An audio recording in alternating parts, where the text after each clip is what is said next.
नमस्कार. किमंतू लाईव्हमध्ये आपल्या सर्वांचं मनपूर्वक स्वागत.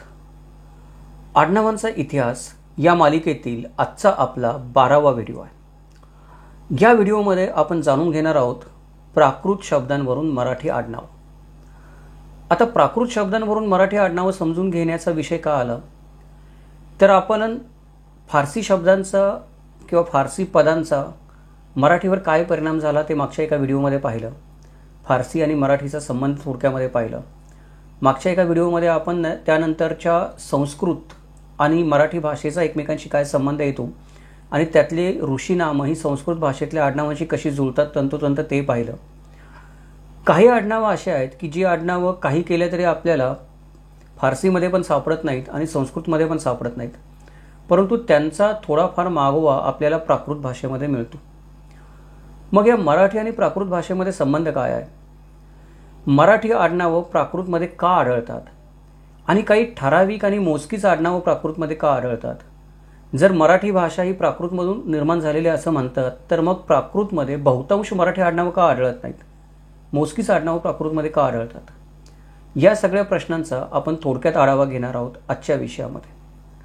चला तर मग विषयाला सुरुवात करूयात. नमस्कार, माझं नाव किमंतू ओंबळे सरकार आणि आपण पाहतात किमंतू लाईव्ह यूट्यूब चॅनेल. सर्वात आधी मराठी आणि प्राकृत या दोन्हीही ऐतिहासिक आणि भाषिक संबंध असलेल्या भाषा आहेत, म्हणजे यांचा ऐतिहासिकरित्या एकमेकांशी संबंध आहे. प्राकृत ही प्राचीन इंडो आर्यन बोलीभाषांचा आणि लिपींचा समूह आहे. प्राकृत भाषा नाही आहे एक कोणती, अनेक बोलीभाषा आणि अनेक लिपी यांचा समूह आहे, भाषा समूह आहे. मराठी जी आहे ती मराठी ही एक आधुनिक भाषा आहे आणि प्राकृत भाषा ही मराठी भाषेची पूर्ववर्ती भाषा म्हणजे मराठी भाषेच्या आधीची भाषा म्हणून ओळखली जाते. बोलताना आपण प्राकृत भाषा समूहाला भाषा म्हणूनच संबोधतो, परंतु लक्षात घेतलं पाहिजे तो बोली भाषेंचा आणि लिपींचा समूह आहे. फक्त बोलताना आपण दरवेळेला तसं बोलू शकत नाही. त्यामुळे या सगळ्या बोली भाषा भारतातल्या प्राचीन आणि त्यांच्या वेगळ्या वेगळ्या लिपी मिळून जो काही एक आपण म्हणतो की समूह तयार होतो त्याला प्राकृत भाषा असं म्हटलं जातं. म्हणून आपण पण या व्हिडिओमध्ये प्राकृत भाषा असाच उल्लेख करणार आहोत त्याचा, परंतु लक्षात घेतलं पाहिजे की ते वेगळे वेगळे आहेत, एकत्र एकच भाषा असं नाही आहे. तर आता हे झालं प्राकृत भाषेचा आणि मराठी भाषेचा संबंध काय त्याच्याबद्दल. मग प्राकृत भाषेमध्ये मराठी आडनावं का आढळतात हे समजून घेण्यासाठी आपल्याला पहिल्यांदा मराठी आणि प्राकृत यांच्यामधला जो संबंध आहे तो थोडा भाषिक संबंध व्यवस्थित पाहिला पाहिजे. आणि काही टप्पे आहेत किंवा काही प्रक्रिया आहेत, काही प्रोसेस आहेत, त्या टप्प्याने विचार करत गेलं पाहिजे. जर आपण त्या टप्प्याने विचार करत गेलं तरच आपल्याला काही मराठी आडनावं प्राकृतमध्ये आढळू शकतील की ज्यांचा उगम प्राकृतमध्ये आहे. पण जर आपण या प्रक्रिया पाळल्या नाहीत किंवा हे टप्पे मागं पुढं झाले, एखादी प्रोसेस मागं पुढं झाली शोधताना, तर कदाचित आपल्याला ती आडनावं सापडणार नाहीत किंवा दिसणार पण नाहीत. कारण मगाशी म्हटलं तसं प्राकृत हा अनेक बोलीभाषांचा आणि लिपींचा समूह आहे. त्याच्यामध्ये शोध घेण्यासाठी पण काही पद्धत आहे. तर ह्या पद्धती आहेत त्या आपण पुढे पाहूयात. एक गोष्ट आपण लक्षात घेऊयात थोडक्यामध्ये मराठी आणि प्राकृतचा संबंध समजून घेताना की एक 5-6 मुद्दे आपण लक्षात घेऊयात किंवा 5-6 आपण म्हणतो की प्राकृत आणि मराठीला जोडणारे जे दुवे आहेत ते दुवे आपण तपासून बघूयात आणि मग आपण ते पुढचे टप्पे बघूयात की कशा रीतीने प्राकृत आडनावं मराठी आडनावं प्राकृतमध्ये शोधायचे असतात. तर पहिला जो दुवा आहे प्राकृतला आणि मराठीला जोडणारा तो म्हणजे एक मराठी भाषा जी आहे ती इतर जशा अनेक इंडो आर्यन भाषा आहेत तशी प्राकृतमधून निर्माण झालेली एक वारसदार भाषा आहे. म्हणजे उत्तर भारतामध्ये ज्या इंडो आर्यन भाषा निर्माण झाल्या संस्कृत सहित या सगळ्या भाषा ज्या आहेत या इंडो आर्यन भाषा या प्राकृतच्या वारसदार आहेत. त्याच्यामुळे भारतात बोलल्या जाणाऱ्या अनेक इंडो आर्यन भाषाप्रमाणेच मराठीचं मूळ देखील प्राकृतच्या अनेक बोलीभाषांमध्ये आणि लिपींमध्ये कुठेतरी दडलेलं आहे. मराठी भाषा पण इतर भाषांसारखी प्राकृतची सामान्य वारसदार आहे असं बोललं जातं. दुसरा मुद्दा म्हणजे प्राकृतचा प्रभाव. मराठीवर प्राकृत बोलींचा प्रभाव आहे. विशेषतः जी महाराष्ट्री प्राकृत होती जी आत्ताच्या महाराष्ट्र प्रदेशामध्ये बोलली जात होती, म्हणजे मागाशी मी जसं बोललं तसं प्राकृत अनेक बोलीभाषांचा समूह आहे. पूर्वीच्या काळी उत्तर प्रदेशमध्ये किंवा हरियाणामध्ये किंवा तक्षशिलेमध्ये किंवा अगदी इकडे म्हणतो आपण लाहोरमध्ये जी प्राकृत भाषा बोलली जात असेल ती प्राकृत भाषा मराठीमध्ये बोलली जात असेल असं नाही. किंवा महाराष्ट्रामध्ये बोलली जात असेलच नाही, महाराष्ट्राची प्राकृत वेगळीच होती. ती महाराष्ट्री प्राकृत जी आहे, त्या महाराष्ट्री प्राकृत जी महाराष्ट्रात बोलली जात होती, तिचा मराठीवर अनेक प्रकारे प्रभाव आहे. अनेक प्रकारे म्हणजे ध्वन्यात्मक प्रभाव आहे. ध्वन्यात्मक म्हणजे काय की जुने जे शब्द प्राकृतमधले आहेत त्यांचा जो ध्वनी निर्माण होतो बोलताना, तोच मराठी भाषेमध्ये आज काही काही शब्दांमध्ये आपल्याला निर्माण झालेला दिसतो. शब्दसंग्रह ज्याला आपण म्हणतो की प्राकृत भाषेमध्ये जे शब्द आहेत मोजकेच आहेत, कमी आहेत, इतर भाषांपेक्षा खूपच कमी आहेत. म्हणजे संस्कृतपेक्षा तर प्राकृतमध्ये शब्दच नाहीत, काही काही अक्षरं पण नाहीत, पुढे आपण बघणार आहोत ते. पण जे शब्द प्राकृतमध्ये होते, जो शब्दसंग्रह होतात, ते शब्दसंग्रह आपल्याला मराठीमध्ये आढळून येतात. प्राकृत ही बोली भाषेचा समूह असल्यामुळे, अनेक लिपींचा समूह असल्यामुळे तिचं स्वतःच असं काही खास व्याकरण नाही आहे. तरी पण ज्या पद्धतीने शब्द जोडून प्राकृतमध्ये मांडणी केली जात होती ते आपल्याला कुठे ना कुठेतरी संत साहित्यामध्ये किंवा जुन्या आपल्याला एखाद्या ऐतिहासिक कालखंडामध्ये आपल्याला थोडीफार आढळून येते. तिचा मराठीवर प्रभाव पडलेला आढळून येतो. म्हणजेच मराठीची जी उत्क्रांती झाली आहे तिचं थोडंसं श्रेय आपल्याला प्राकृतला देणं भाग आहे. आपण प्राकृतला वगळून मराठीच्या उत्क्रांतीचा विचार करू शकत नाही. दुसरी गोष्ट आहे की संस्कृत ही एक अशी भाषा आहे, इंडो आर्यन भाषा, की तिने भारतातल्या आणि भारताबाहेरच्या पण अनेक भाषांवर स्वतःचा प्रभाव पाडलेला आहे. किंवा भारताबाहेरच्या पण अनेक भाषांमधले शब्द आणि संस्कृतमधले शब्द प्रचंड प्रमाणामध्ये मिळते जुळते आहेत. इंटरनेटवर पण जर तुम्ही पाहिलं की आजकाल आपण पाहतो की पुष्कळ व्हिडिओ उपलब्ध आहेत की दुसऱ्या देशातला एखादा माणूस काहीतरी शब्द बोलतो आणि संस्कृतमधला कोणतरी एखादा शब्द बोलतो, भारतातला माणूस, तंतोतंत जुळतात किंवा त्यांचे अर्थ पण तंतोतंत जुळतात. तर संस्कृत ही एक पूर्णपणे विकसित झालेली, जिला क्लासिक लँग्वेज किंवा शास्त्रीय भाषा आपण म्हणतो, अशी शास्त्रीय भाषा आहे. प्राकृत बोली भाषा भारतामध्ये पहिल्यापासूनच बोलल्या जात होत्या. संस्कृत नंतर विकसित झाली, मराठी भाषा त्याच्यानंतर विकसित झाली. परंतु या प्राकृतमधून विकसित झालेल्या संस्कृत आणि मराठी या अत्याधुनिक भाषा आहेत, सुधारलेल्या भाषा आहेत. त्यांच्यामध्ये अनेक नवीन गोष्टी आहेत, त्यांचं व्याकरण चांगलं आहे, त्यांचं साहित्य चांगलं आहे. त्यानंतर आपण म्हणतो की त्यांच्यामध्ये अनेक वर्णमाला आहेत, अनेक उच्चार आहेत, अनेक व्यंजन आहेत, अभिव्यक्ती चांगली आहे किंवा दुसऱ्या गोष्टींना सामावून घेण्याची या भाषांची ताकद जास्त आहे. कारण या आधुनिक कालखंडाच्या आव्हानांना सामोरं जाण्यासाठी विकसित झालेल्या आणि भाषा म्हणूनच विकसित झालेल्या भाषा आहेत. या बोली भाषा नाही आहेत किंवा या मराठी किंवा संस्कृत या बोली भाषा नाही आहेत किंवा अनेक लिपींचा समूह नाही आहेत. यांची स्वतःची लिपी आहे, स्वतःचं व्याकरण आहे, स्वतःचं साहित्य आहे समृद्ध. त्याच्यामुळे संस्कृत जरी नंतर विकसित झाली तरी संस्कृतचा प्रभाव प्राकृत सहित मराठीवर पण आपल्याला पडलेला दिसतो.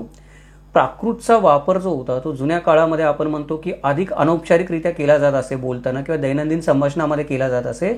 संस्कृतचा वापर होता तो बऱ्याचदा औपचारिक संभाषणामध्ये आणि साहित्य निर्मितीमध्ये केला जात असे. त्याच्यामुळे प्राकृत आणि मराठी या दोन्ही भाषावर संस्कृत साहित्याचा नंतर प्रचंड प्रभाव पडलेला आपल्याला दिसून येतो. कारण संस्कृत इतकं साहित्य तमिळ भाषा वगळता भारतामध्ये दुसऱ्या कुठल्याही भाषेमध्ये निर्माण झालेलं नाही, ज्याच्याबद्दल आपण मागच्या व्हिडिओमध्ये चर्चा केली.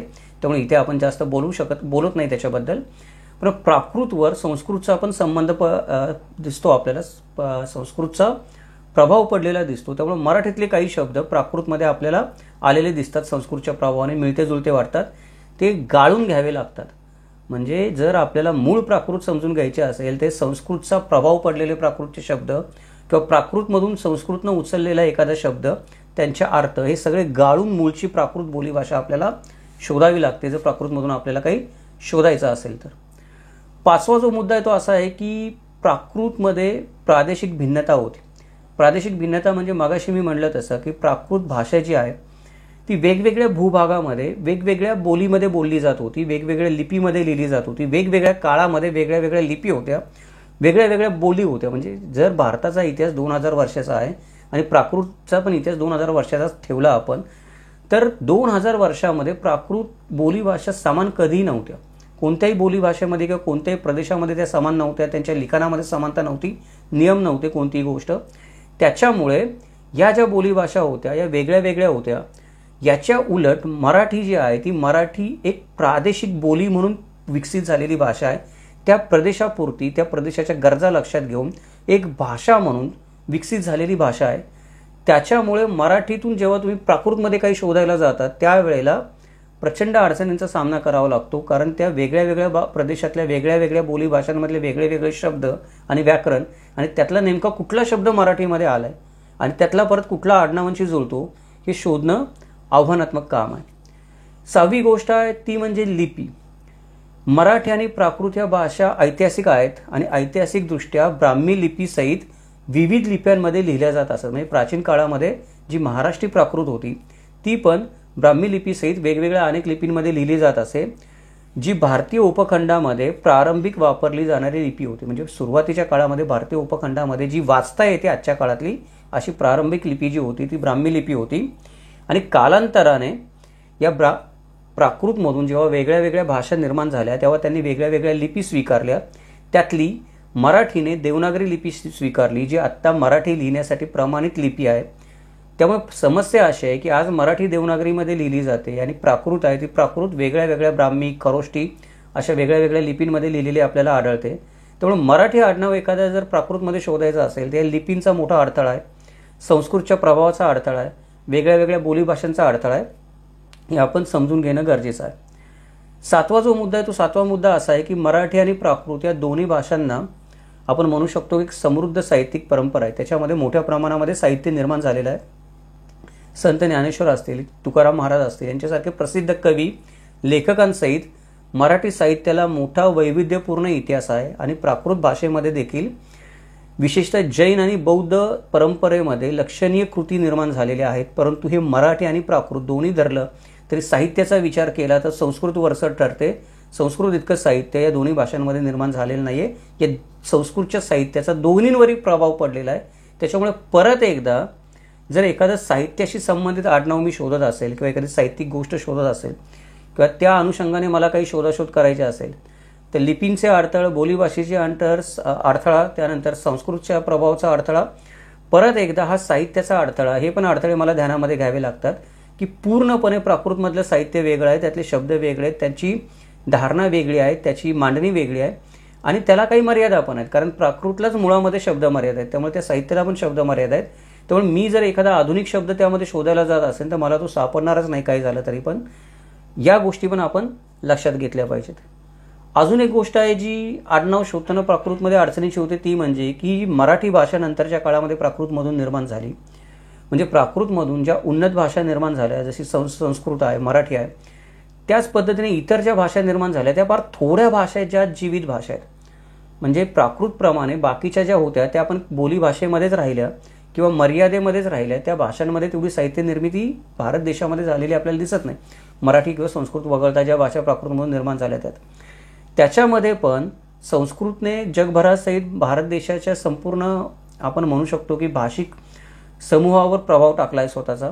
तसा मराठी भाषेचा पण जो प्रभाव आहे तो मराठी भाषेचा पण प्रभाव इतर भाषांवर पडलेला आहे, शेजारच्या अनेक भाषांवर पडलेला आहे. मराठी एवढी प्रभावी भाषा आहे किंवा मराठी एवढी ॲडॅप्टिव्ह भाषा आहे. मराठी विकसित होण्याचे आणि मराठी टिकण्याचं कारण हे आहे की कधी कधी तर मी असंही म्हणतो की संस्कृत आणि प्राकृतपेक्षा पण काही बाबतीमध्ये मराठी सरस आहे. म्हणून मराठी आज मृत भाषा नाही झालेली. म्हणजे संस्कृतला पण आज आपण मृत भाषा म्हणतो, म्हणजे जी वाचली जाते, ज्याच्या साहित्याचा अभ्यास केला जातो पण बोलली जात नाही. प्राकृतचा तर वाचण्यासाठी पण वापर आता होत नाही, साहित्यामध्ये पण वापर होत नाही, संशोधनासाठी फक्त वापर होतो. म्हणजे प्राकृत आधीच मृत झाली आहे, संस्कृत मृत झालेलीच आहे. परंतु मराठी जीवित आहे. मराठी बोलण्यासाठी पण वापरली जाते, मराठी साहित्यासाठी पण वापरली जाते. मराठीमध्ये तुम्ही आधुनिक तंत्रज्ञानाचे किंवा विज्ञानाचे जे शब्द आहेत ते पण वाचू शकता किंवा त्याच्यातली पण पुस्तकं लिहू शकता तुम्ही मराठीमध्ये. तर मराठी सरस भाषा या सगळ्यांपेक्षा, म्हणून मराठी जीवित भाषा आहे. पण मराठी सरस भाषा असण्याचा तोटा आहे की मराठीचा प्रभाव आजूबाजूच्या इतर प्रदेशांवर आणि इतर भाषांवर पण पडलेला आपल्याला आढळून येतो. तसाच तो प्राकृतवर पण कळत नकळत पडलेला आहे. त्याच्यामुळे एखादा शब्द प्राकृतमध्ये आपण हुडकायला गेलो किंवा एखादा आडनाव आपण प्राकृतमध्ये हुडकायला गेलो तर मुळातलं मराठीचं आडनाव असेल, आपल्याला कळणार पण नाही. मराठीच्या प्रभावाने तो शब्द प्राकृतमध्ये गेलेला असेल, लक्षात पण येणार नाही आपल्याला प्राकृतच्या शब्दकोशात वाचताना. ती पण अडचण आहे, तेही आपल्याला शोधणं गरजेचं आहे. अजून एक गोष्ट आपण असं लक्षात घेतली पाहिजे. पहिली गोष्ट की मराठी आणि प्राकृत यांचा ऐतिहासिक भाषिक संबंध जरी असला, दोन्ही भाषांची स्वतंत्र स्वतःची वैशिष्ट्ये, ध्वनात्मकता, शब्दसंग्रह वेगळे वेगळे असले, दोन्ही भाषांनी वेगळ्या वेगळ्या लिपीमध्ये स्वतंत्रपणे विकास केलेला असला तरी पण मराठीवर मगाशी मी म्हणलं तसं प्राकृत आणि संस्कृतचा प्रभाव लक्षणीय आहे. मराठीवर या दोन भाषांचा प्रभाव आहेच आणि नंतरच्या काळात मराठीवर फारशीचा पण फार मोठा संस्कार झालेला आहे. फारशीचा तर एवढ्या मोठ्या प्रमाणात संस्कार झालेला आहे की आता मी बोलतोय त्याच्यामध्ये लक्षात पण येणार नाही की सगळ्यात जास्त शब्द कदाचित मी फारशीच बोलत असेल एवढा मराठीचा फारशीचा मराठीवर प्रभाव झालेला आहे. या सगळ्या भाषांनी, फारशी, संस्कृत, प्राकृत असेल, या सगळ्या भाषांनी मराठीच्या भाषेच्या उत्क्रांतीमध्ये मोठं योगदान दिलेलं आहे. परंतु आत्ताची जी मराठी भाषा आहे, ती आत्ताची मराठी भाषा स्वतःची साहित्यिक, सांस्कृतिक, भाषिक ओळख असलेली एक स्वतंत्र भाषा म्हणून ओळखली जाते. मराठी ही वेगळीच भाषा आहे. त्यामुळे हे लक्षात घेऊनच आपण मराठीचा संबंध दुसऱ्या भाषांशी जोडला पाहिजे. भले प्राकृतमधून उत्पन्न झाले असेल, भले संस्कृतचा प्रभाव असेल, भले फारशीने मराठीवर आक्रमण केलं असेल, तरी या सगळ्या गोष्टींना पचवून आजची नवीन मराठी भाषा ही स्वतंत्र वेगळी मराठी भाषा म्हणून विकसित झालेली आहे. आणि प्राकृतमध्ये ज्या वेळेला मी मराठी भाषेतली आडनावं शोधतो, त्यावेळेला मला हे सगळे प्रभाव टाळून शुद्ध प्राकृत शोधावी लागते आणि त्या शुद्ध प्राकृतमध्ये मला काहीतरी शोधावं लागतं. ही एक अडचण आहे. 10वा जो मुद्दा आहे सगळ्यात महत्त्वाचा या संबंधातला, तो म्हणजे आज मराठी भाषा स्वतंत्र भाषा असली देखील मराठी भाषेतले अनेक शब्द आणि आडनावांची मुळं आपल्याला संस्कृत, फारसी आणि प्राकृतमध्ये सापडत असतील तरी देखील फारसीला आपण थोडं बाजूला ठेवूया, कारण आपल्याला माहिती आहे की ती नंतर झालेली भाषा आहे, परकीय भाषा आहे, तिची लिपी वेगळी, तिच्या सगळ्या गोष्टीच वेगळ्या आहेत. पण संस्कृत आणि प्राकृत ह्या ज्या गोष्टी आहेत त्याच्यामध्ये संस्कृत आणि मराठीची वर्णमाला आणि लिपी एकच असल्यामुळे मराठीमध्ये तुलनेने जास्त संस्कृत आडनावं आढळून येतात. म्हणजे प्राकृतपेक्षा जास्त संस्कृत आडनावं मराठीमध्ये आढळून येतात, कारण मराठीची लिपी आणि वर्णमाला एकच आहे. प्राकृत भाषेची लिपी वेगळी आहे, प्राकृत भाषेची बोलीभाषा वेगळी आहे. त्यामुळे प्राकृत भाषेतले भरपूर शब्द मराठीमध्ये असतील, कदाचित संस्कृत इतकेच असतील, काही जास्त पण असतील ग्रामीण प्राकृतमध्ये आपण जे म्हणतो, महाराष्ट्रीय प्राकृतमध्ये. त्याच्यामुळे तरी देखील प्राकृतचे शब्द जास्त असतील तुलनेने, तरी आडनावं संस्कृत जास्त आहेत मराठीमध्ये, किंवा आडनावं फारसी जास्त आहेत मराठीमध्ये. कारण प्राकृतची स्वतःची असलेली एक मर्यादा की विभिन्न बोली भाषांचं आणि लिपींचं कडबोळा असल्यामुळे तिच्यामध्ये कुठले नियमच नाही आहेत. शब्द पण आहेत, ते शब्द ही प्राकृत भाषा लिखाणासाठी खूप काळापूर्वी मृत झाली. म्हणजे आज एखाद्या माणसाला, मला नाटक लिहायचं आहे, मी प्राकृत भाषेमध्ये नाटक लिहायला जाणार नाही. आज मला एखादा कॉम्प्युटरचा कोर्सचं शिक्षण द्यायचं, पुस्तक लिहायचं आहे, मी प्राकृतमध्ये लिहायला जाणार नाही. त्याच्यामुळे प्राकृतचा उपयोग मागच थांबला, काही वर्षांपूर्वी, काही काळांपूर्वी, काही शतकांपूर्वी थांबला. त्यामुळे प्राकृतचा विकास पण थांबला.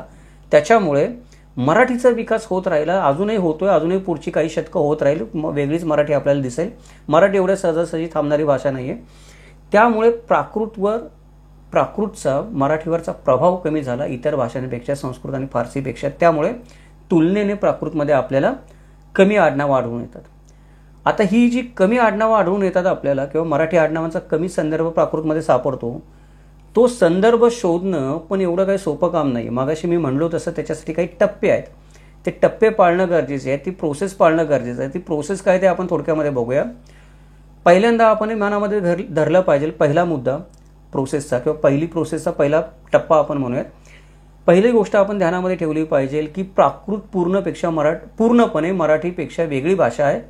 आणि मराठी ही प्राकृतमधून निर्माण झाली असली तरी प्राकृतपेक्षा उन्नत भाषा आहे, नवीन काळातली भाषा आहे, जिवंत भाषा आहे. प्राकृत काही शतकापूर्वीच मृत झालेली भाषा आहे. त्यामुळे मराठी प्राकृतमधून उत्पन्न झाली म्हणून प्राकृत श्रेष्ठ आणि मराठीत जे काय ते सगळं प्राकृतमधलंच आहे, या दृष्टिकोनातून आपण बघणं थांबवलं पाहिजे, नाहीतर आपल्याला योग्य ते आडनावाचा संबंध भेटणार नाहीत. त्याच्यानंतर दुसरी गोष्ट आपण आपल्या मनाशी अशी कुणगार बांधली पाहिजे की प्राकृत शब्दामध्ये मराठी अर्थ शोधण्यापेक्षा मराठी शब्द आपण प्राकृतमध्ये शोधायचा प्रयत्न केला पाहिजे. नेहमी काय होतं की आपल्याला प्राकृतमध्ये एखादी गोष्ट शोधायची असेल किंवा आडनाव शोधायचं असेल तर आपण काय करतो की कुठला प्राकृत शब्द मराठी भाषेतल्या शब्दाशी जुळतोय ते आपण बघतो. तसं नाही केलं पाहिजे. आपण कुठला मराठी शब्द प्राकृतच्या शब्दाशी जुळतोय ते बघितलं पाहिजे, कारण प्राकृत मागच मृत झालेली भाषा आहे. त्यानंतर तिसरा टप्पा आहे तो असा आहे की जे मराठी शब्द आपल्याला प्राकृतमध्ये जुळतील, म्हणजे आता मी एखादा आडनाव शोधतोय, समजा पवार आडनाव मी शोधतोय, पवार आडनावाशी मिळतं जुळतं मला काहीतरी प्राकृतमध्ये सापडलं, तरी मराठी शब्दांचा जो अर्थ होतो तो प्राकृतमध्ये जो अर्थ होतो मराठी शब्दांचा, म्हणजे आज पवार या शब्दाचा प्राकृतमध्ये जो अर्थ होतो तो आज मी मराठी आडनाव ज्या अर्थाने वापरतोय त्याच अर्थाने अर्थ होतोय का हे तपासून बघणं गरजेचं आहे. जर ते मला तपासून बघता आलं तर मग खऱ्या अर्थाने ते आडनाव एकमेकाशी जुळतंय हे सिद्ध होतं. चौथा मुद्दा असा आहे त्याच्यामध्ये, किंवा पुढचा टप्पा असा आहे किंवा पायरी अशी आहे की प्राकृत आणि संस्कृत शब्दामध्ये पुष्कळच समानता आढळते. संस्कृत ही प्राकृतचंच आधुनिक रूप समजली जाते किंवा अनेक प्राकृत बोली भाषांमधून उत्पन्न होऊन एक वेगळी आपण म्हणतो की क्लासिक लँग्वेज निर्माण झाली आहे संस्कृत आहे ती. या संस्कृतमध्ये अनेक शब्द आहेत ते प्राकृतमधले आढळतात किंवा संस्कृतमध्ये एका शब्दाचे अनेक अर्थ असतात, त्याला कुठला तरी एखादा अर्थ प्राकृतचा अर्थ त्या शब्दाला जुळतो तिथे संस्कृतमध्ये. तसंच संस्कृतमधले पण काही शब्द नंतरच्या काळामध्ये प्राकृतमध्ये गेलेले आहेत. अगदीच प्राकृतमधले सगळे शब्द संस्कृतमध्ये गेलेले असं नाही. त्यामुळे संस्कृत भाषा मूळ का प्राकृत भाषा मूळ, संस्कृत श्रेष्ठ का प्राकृत श्रेष्ठ, त्याच्याबद्दल आपण नंतर कधीतरी बोलू, तो आजचा विषय नाही. परंतु या दोन्ही भाषेतले शब्द एकमेकांमध्ये आहेत. त्याच्यामुळे जेव्हा आपल्याला मराठी आडनाव शोधायचं आहे त्यावेळेला कुठला शब्द संस्कृत आहे, कुठला शब्द प्राकृत आहे मूळचा आणि कुठला शब्द मराठीचा तर प्रभाव पडला नाही त्याच्यावर, या तिन्ही चाळण्यांमधून शोधून आपल्याला मूळचा प्राकृत शब्द शोधून काढायचा, तर आपण म्हणू शकतो मराठी आडनाव त्या प्राकृत आडनावाचा भाग आहे म्हणून.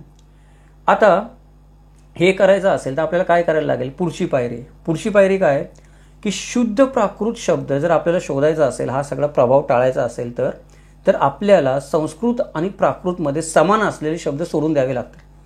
म्हणजे एखादा शब्द प्राकृतमध्ये पण आढळतो संस्कृतमध्ये पण आढळतो, तर आत्ताच्या घडीला आपण त्याचा माग नाही काढू शकत की कुठला शब्द प्राकृतमधून संस्कृतमध्ये गेला का संस्कृतमधून प्राकृतमध्ये गेला. आपण ही शब्द जेव्हा एका भाषेतून दुसऱ्या भाषेमध्ये जात होते तेव्हा बघायला आपण तिथं नव्हतो. आपण टाइम ट्रॅव्हल करून मागे नाही जाऊ शकत की हा शब्द प्राकृतमधून संस्कृतमध्ये गेला आणि संस्कृतमधून प्राकृतमध्ये आला, हे तपासू नाही शकत. त्याच्यामुळे जे शब्द संस्कृत आणि प्राकृतमध्ये आहेत ते समान शब्द आपण वगळून टाकले पाहिजेत.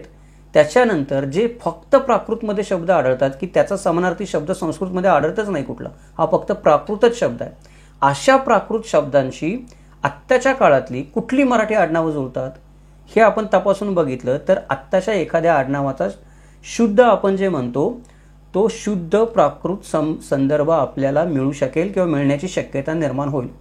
आता खाली जे आपण आडनावं बघतोय ती आडनावं अशाच पद्धतीने आपण चाळणी लावून शोधलेली आहेत. आपण म्हणजे मी आत्तापर्यंत जो अभ्यास केला त्यावेळेला मी चाळणी लावलेली आहे त्यांना प्राकृत शब्द शोधण्यासाठी, माझी पद्धत आहे. कदाचित अजून कोणी दुसऱ्या पद्धतीने अभ्यास केला असेल. तर खालची जी आडनावं आहे ती आडनावं अशी आहेत की ती आडनावं शुद्ध प्राकृत भाषेमध्ये आहेत, त्यांचा संस्कृतशी कुठलाही संबंध नाही. त्याचबरोबर ही जे आपण म्हणतो की जी काही आडनावं आपल्याला प्राकृतमध्ये सापडलेली आहेत त्याचा संस्कृतशी काही संबंध जरी आला तरी त्याचा संस्कृतमधला अर्थ वेगळा आहे. म्हणजे प्राकृतशी मिळता जुळता किंवा प्राकृतमध्ये असलेला एखादा शब्द त्याच्याशी मिळता जुळता शब्द संस्कृतमध्ये असेल तरी संस्कृतमध्ये त्या शब्दाचा अर्थ तो होत नाही जो प्राकृतमध्ये होतो. असे शब्द आपण शोधलेले आहेत मराठी आडनावांचा संदर्भ शोधण्यासाठी. तर अशी काही नामांकित आडनावं महाराष्ट्रामधली किंवा मराठी समाजामधली आपल्याला प्राकृतमध्ये आढळतात. त्यांचा काही आपण उल्लेख आहे ते बघूयात किंवा काही आडनावांचा आपण आढावा घेऊयात की कोणती कोणती आडनावं अशी शुद्ध प्राकृत शब्दांशी जुळतात. याच्यामध्ये पहिलं जे आडनाव आहे ते पहिलं आडनाव म्हणजे पवार. आता हे पवार जे आडनाव आहे त्याच्यासाठी प्राकृतमध्ये बरेच शब्द आढळतात. पहिला जो शब्द आढळतो तो म्हणजे पावार. पावार म्हणजे काय, कफनी किंवा पायगोळ अंगरका. प्राकृतमध्ये पावार म्हणजे कफनी किंवा पायगोळ अंगरका.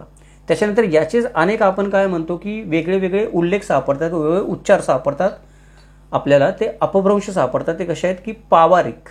पावारिक म्हणजे कफनी विकणारा. पावार म्हणजे कफनी, पावारिक म्हणजे कफनी विकणारा. त्यानंतर पवारणा. पवारणा म्हणजे काय, निमंत्रण किंवा आमंत्रण. पवारित. पवारित म्हणजे काय, निमंत्रित केलं एखाद्याला किंवा आमंत्रित केलं. पवारेती. पवारेती म्हणजे काय, निमंत्रण दिलं, सोपवलं, पवारणा दिली एखाद्याला. पवारणा देणं, करणं म्हणजे पवारेती. पवारेसी. पवारेसी म्हणजे निमंत्रण दिलं, सोपवलं, पवारणा केली. पवारेसीत म्हणजे निमंत्रण देता, सोपविता, पवारणा करता अशा पद्धतीने. आणि पवारेत्वा म्हणजे निमंत्रण देऊन, सोपवून, पवारणा करून. थोडक्यामध्ये आपण असं म्हणू शकतो की पवार या शब्दाशी जवळीक साधणारे जास्तीत जास्त शब्द आपल्याला प्राकृत भाषेमध्ये आढळतात, दुसऱ्या कुठल्याही भाषेमध्ये आढळत नाहीत. आणि त्यांचा अर्थ पण सरळ आहे. पवारणा म्हणजे निमंत्रण. निमंत्रण आपण दैनंदिन भाषेमध्ये शब्द वापरतो. आपल्याला नेहमी कोणाला कसलं ना कसलं तरी निमंत्रण द्यावं लागतं. आपल्याकडे लग्न झालं, बारसं झालं, कार्यक्रम झाला, काय झालं, निमंत्रण द्यावं लागतं. तर पवारणा पवारणा पवारणा पवारणा शब्द जर प्राकृतमध्ये सारखा सारखा वापरला जात असेल तर निमंत्रण देणाऱ्या व्यक्तीला पवार म्हणलं जाऊ शकतं. किंवा पवारनं हा शब्द सातत्याने वापरत असल्यामुळे एखाद्या कुटुंबाचं व्यक्तीचं आडनाव पवार होण्याची शक्यता जास्त आहे. त्याच्यामुळे पवार आडनावाची प्राकृत व्युत्पत्ती आहे. इतरही भाषेमध्ये कुठे पवारशी जवळीक साधणारे शब्द मिळू शकतात आपल्याला, पण जो प्राकृतमध्ये शब्द भेटतोय आपल्याला तेवढा जवळीक साधणारा शब्द मला दुसऱ्या कुठल्या भाषेमध्ये भेटला नाही पवार आडनावाच्या, म्हणून त्याची उत्पत्ती आपण प्राकृत भाषेमधून झाली असं म्हणू शकतो. असंच एक जे दुसरं आडनाव आहे ज्याच्याबद्दल अनेक शब्द सापडतात ते म्हणजे भंडारे किंवा भंडारी. कमेंटमध्ये पण कित्येक मित्रांनी विचारलं होतं की आमच्या भंडारी आडनावाचा आम्हाला अर्थ सांगा किंवा उत्पत्ती सांगा. तर भंडारी आडनाव जे आहे ते भंडारी आडनाव आपल्याला प्राकृतमध्ये आढळतं. प्राकृतमध्ये भंड हा एक शब्द आपल्याला आढळतो. तर भंड या शब्दाचे वेगळे वेगळे अर्थ होतात. तर भंड म्हणजे साहित्य, सामान किंवा वस्तू या अर्थाने प्राकृतमध्ये भंड शब्द वापरला जातो. त्याच्यापासून भंडारी शब्द निर्माण झाला किंवा भंडारी शब्द निर्माण झाला म्हणजे सामान, साहित्य किंवा वस्तूचा साठा करणारा किंवा रक्षण करणारा, मोजमाप करणारा तो भंडारी. त्याच्या अजून वेगळे वेगळे शब्द आढळतात ते म्हणजे भंडक. भंडक म्हणजे सामान, वस्तू, साहित्य. अजून एक शब्द प्राकृतमध्ये आढळतो तो म्हणजे भंडगार. भंडगार म्हणजे भंडार, कोठी, साठा, खजिना याला भंडगार म्हणलेला आहे. त्यानंतर भंडगारिक. भंडगारिक या शब्दाचा अर्थ होतो भंडारी, जो त्याचा रक्षण करतोय किंवा तो त्याचा अधिकारी आहे तो भंडगारिक, भंडकचा, भंडगाराचा. तो भंडारी या अर्थाने वापरला जातो किंवा त्याला खजिनदार किंवा कोठीवाला पण आपण आजच्या काळामध्ये म्हणतो. कोठीचं रक्षण करतो तो कोठीवाला, खजिन्याचा अधिकार आहे तो खजिनदार. तसं भंडगाराचा जो अधिकार आहे तो भंडारिक किंवा भंडारी.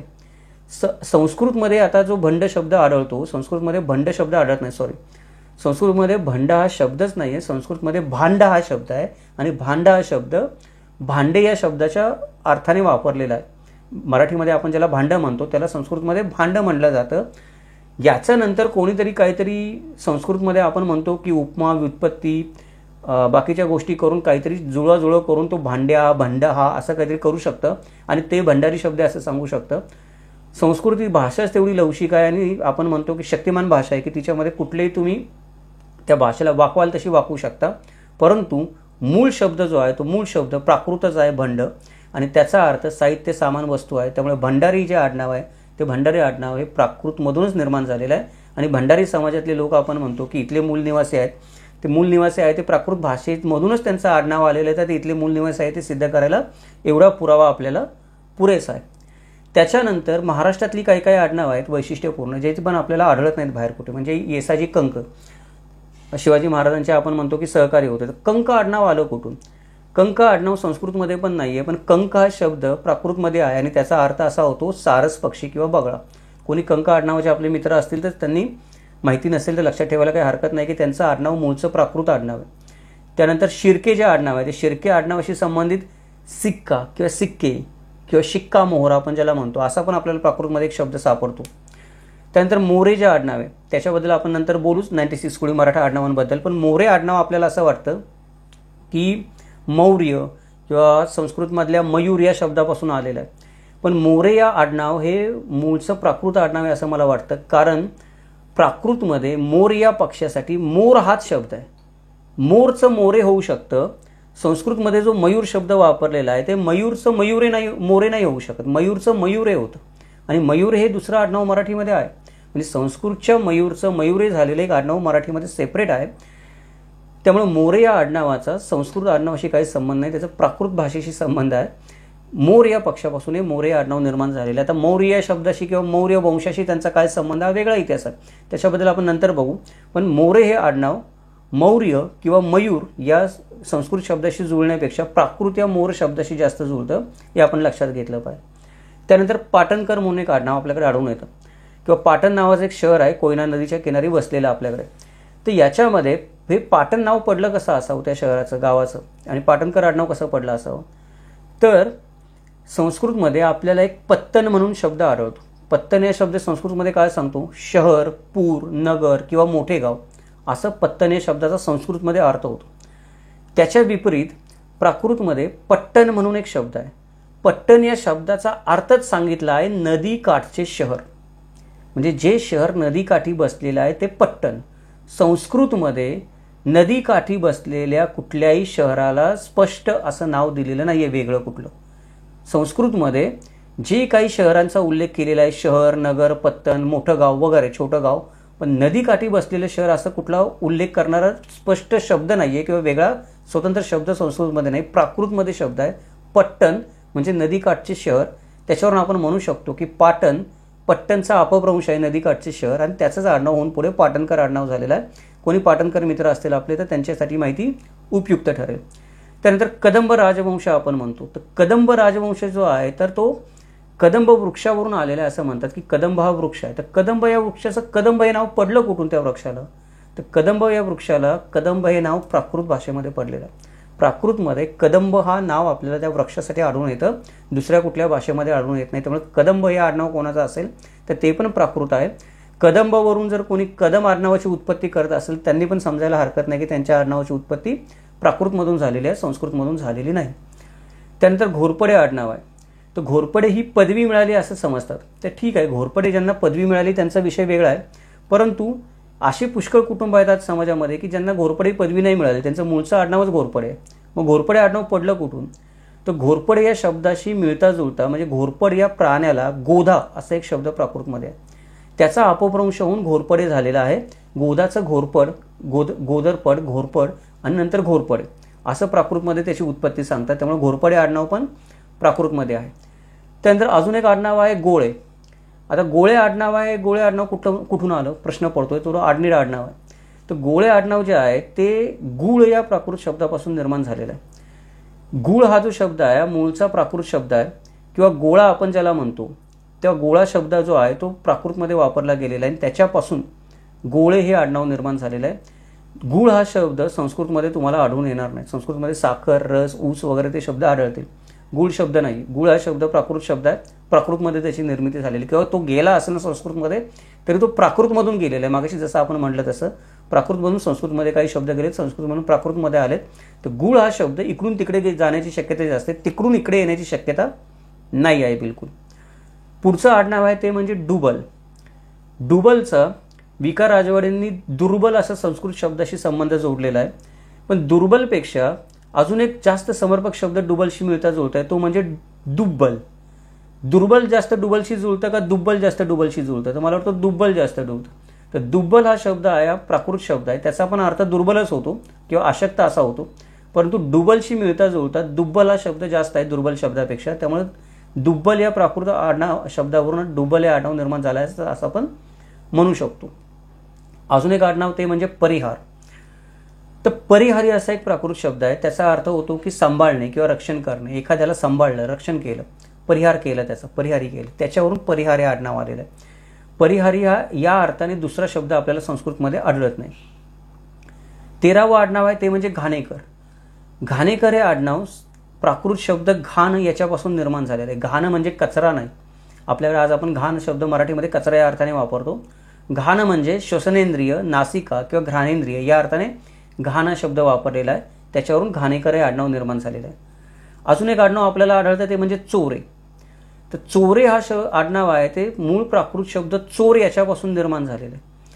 प्राकृतमध्ये चोर हाच शब्द आहे. संस्कृतमध्ये चोरला अनेक वेगळे वेगळे शब्द आहेत, पण चोर हा एकमेव शब्द किंवा मूळ शब्द प्राकृतमध्ये आहे. त्यामुळे चोरे हे आडनाव चोर या आडनावावरून निर्माण झाले असं आपण ठामपणे म्हणू शकतो. अजून एक आडनाव आपल्याला दिसतं ते म्हणजे ठाणेदार किंवा ठाणेकर. ही जी आडनाव आहे त्याचा मूळ शब्द ठाण आहे. प्राकृत भाषेमध्ये एखाद्या शहराला नाव देताना त्याच्या मागे ठाण जोडलं जायचं किंवा स्थान जोडलं जायचं नाही. आपण जसं हिंदुस्थान, पाकिस्तान, गोवेस्तान वगैरे म्हणतो, फिरंगिस्तान, तसं जर प्राकृतमध्ये बोललं गेलं तर स्थान शब्द वापरला जायचं नाही. मग ते हिंदू ठाण, पाकिस्तान, गोवे ठाण असं होईल ते. तर ठाण हे शब्द एखादं स्थान दर्शवण्यासाठी वापरला जायचा. तर मूळच्या ठाण शब्दाचा संस्कृतमध्ये झालेला स्थान हा नंतरची एक प्रगत शब्द आहे. आपण म्हणतो की त्याच्यापासून निर्माण झालेला शब्द आहे, पण मूळचा शब्द कोण आहे? ठाण हाच आहे. या ठाण या शब्दावरून ठाणेदार किंवा ठाणेकर ही आडनाव पडलेत असं आपण सांगू शकतो. त्यानंतर तटकरे नावाचं आडनाव आढळून येतं. तर तट हा शब्द आहे, हा तट शब्द नदी किनारा किंवा डोंगराचा उभा कडा किंवा त्याच अर्थाने प्राकृतमध्ये वापरलेला आपल्याला दिसून येतो. संस्कृतमध्ये तट या शब्दाचा अर्थ बीच असा होतो, म्हणजे समुद्राचा तट. याला अशा अर्थाने आपल्याला संस्कृतमध्ये तट हा शब्द वापरलेला दिसतो किंवा नदीचा तट एखादा अशा अर्थाने. पण डोंगराचा कडा अशा अर्थाने संस्कृतमध्ये तट हा शब्द वापरलेला नाही. तट हा शब्द प्राकृतमध्ये अनेक अर्थाने वापरला आहे. संस्कृतमध्ये मर्यादित अर्थाने वापरलेला आहे, त्याच्यामुळे हा मूळचा प्राकृतच शब्द आहे. त्याच्यावरून तटकरे या आडनाव आपण म्हणू शकतो की प्राकृत शब्द तटवरून पडलेला आहे. पुढचं जे आडनाव आहे ते म्हणजे कांबळे.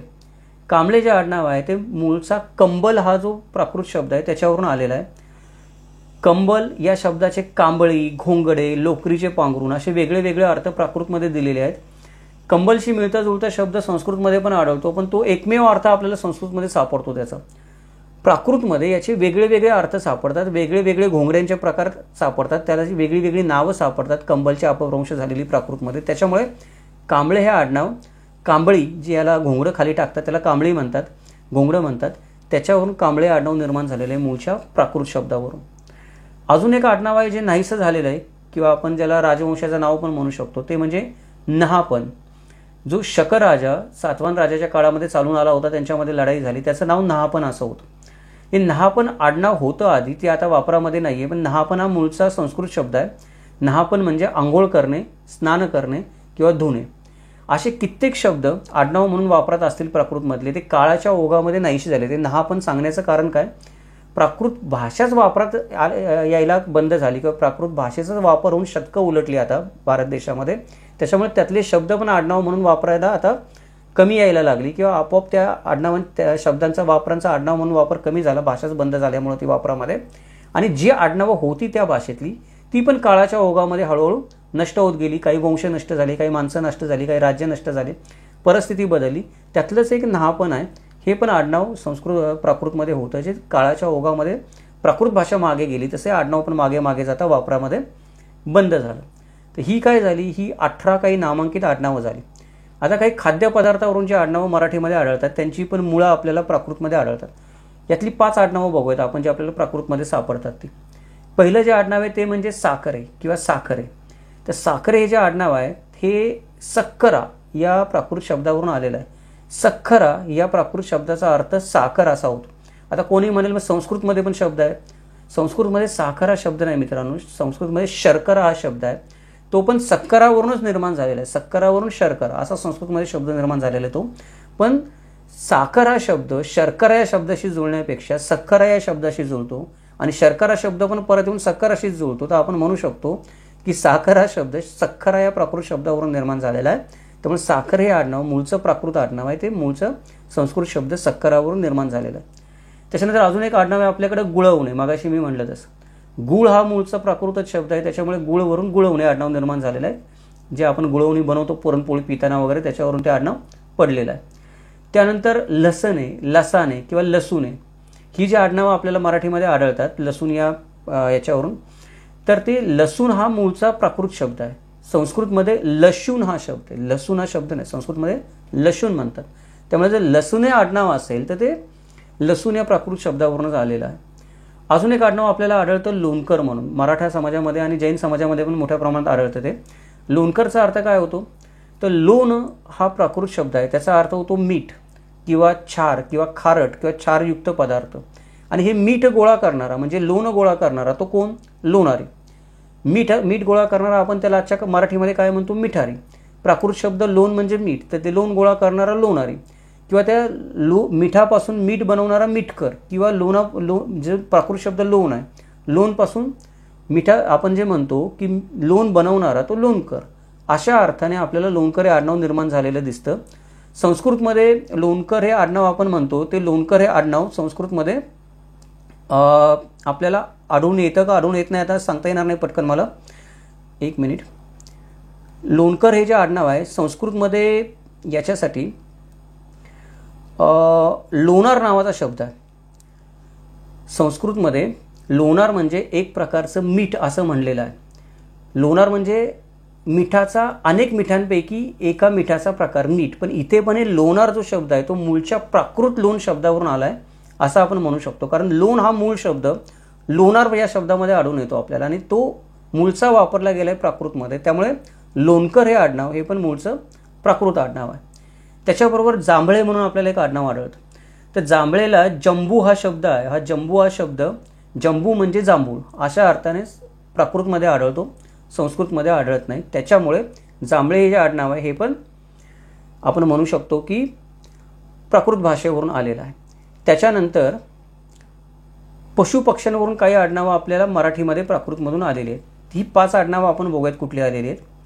पहिलं म्हणजे तरसे किंवा तरडे. ही जी 2 आडनावं आपल्याला मराठीमध्ये आढळतात, ती तरसे किंवा तरडे 2 आडनावं आहेत. ती प्राकृत शब्द तरच्छ याच्यापासून आलेली आहेत.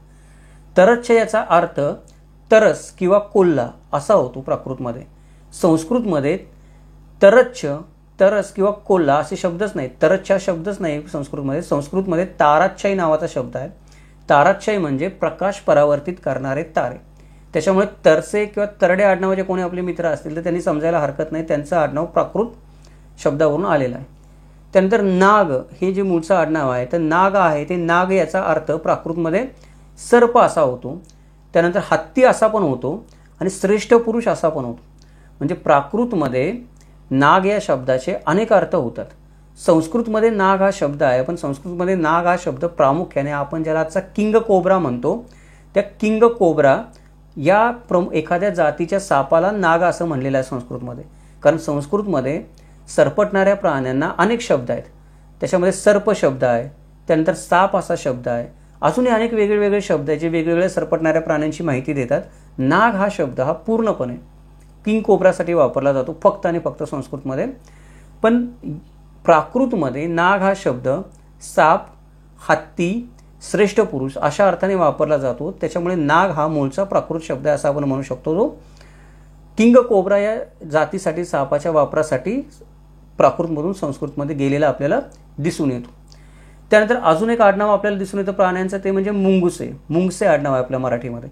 हे मुंगूस या प्राण्यावरून पडलेलं आहे. प्राकृतमध्ये मुंगसाला मुंगूसच म्हणतात. मुंगूस मराठीमध्ये, प्राकृतमध्ये पण मुंगूस. संस्कृतमध्ये मुंगूस म्हणलं जात नाही. संस्कृतमध्ये नकुल, बभरू, सर्पाक्ष, सुचिवदन असे वेगळे वेगळे शब्द आहेत मुंगसाला. मुंगूस हा शब्द संस्कृत नाही. मुंगूस हा मूळचा प्राकृत शब्द आहे. त्यामुळे कोणाचं मुंगसे आडनाव असेल तर ते प्राकृतवरून आलेलं आहे. अजून एक आडनाव आपल्या ओळखीचं असतं ते म्हणजे ससे. तर ससे हे आडनाव जे आहे ते मूळचा प्राकृत शब्द सस याच्यावरून आलेला आहे. ससवरून ससा. इतकं मुळतं जुळतं आडनाव संस्कृतमध्ये नाही आहे सशासाठी कुठलंही, किंवा नावच नाही सशासाठी कुठलंही. सस हा प्राकृत शब्द, त्याच्यावरून ससा आणि त्याच्यावरून ससे मराठी आडनाव. अजून काही आपल्याला व्यवसायावरून आडनावं पडलेली दिसतात. ती व्यवसायावरून पडणारी जी आडनावं आहेत, 3 आडनावं व्यवसायावरून पडणारे आपल्याला प्राकृतमध्ये आढळून येतात. ती म्हणजे धोबी. धोबी हे जे मराठी आडनाव आहे तो प्राकृत शब्द धोबतीचा आलेला पुढचा उच्चार आपल्या मराठीमध्ये आहे. धोबती म्हणजे काय? धुणे किंवा स्वच्छ करणे या अर्थाने धोबती शब्द प्राकृतमध्ये वापरला जातो.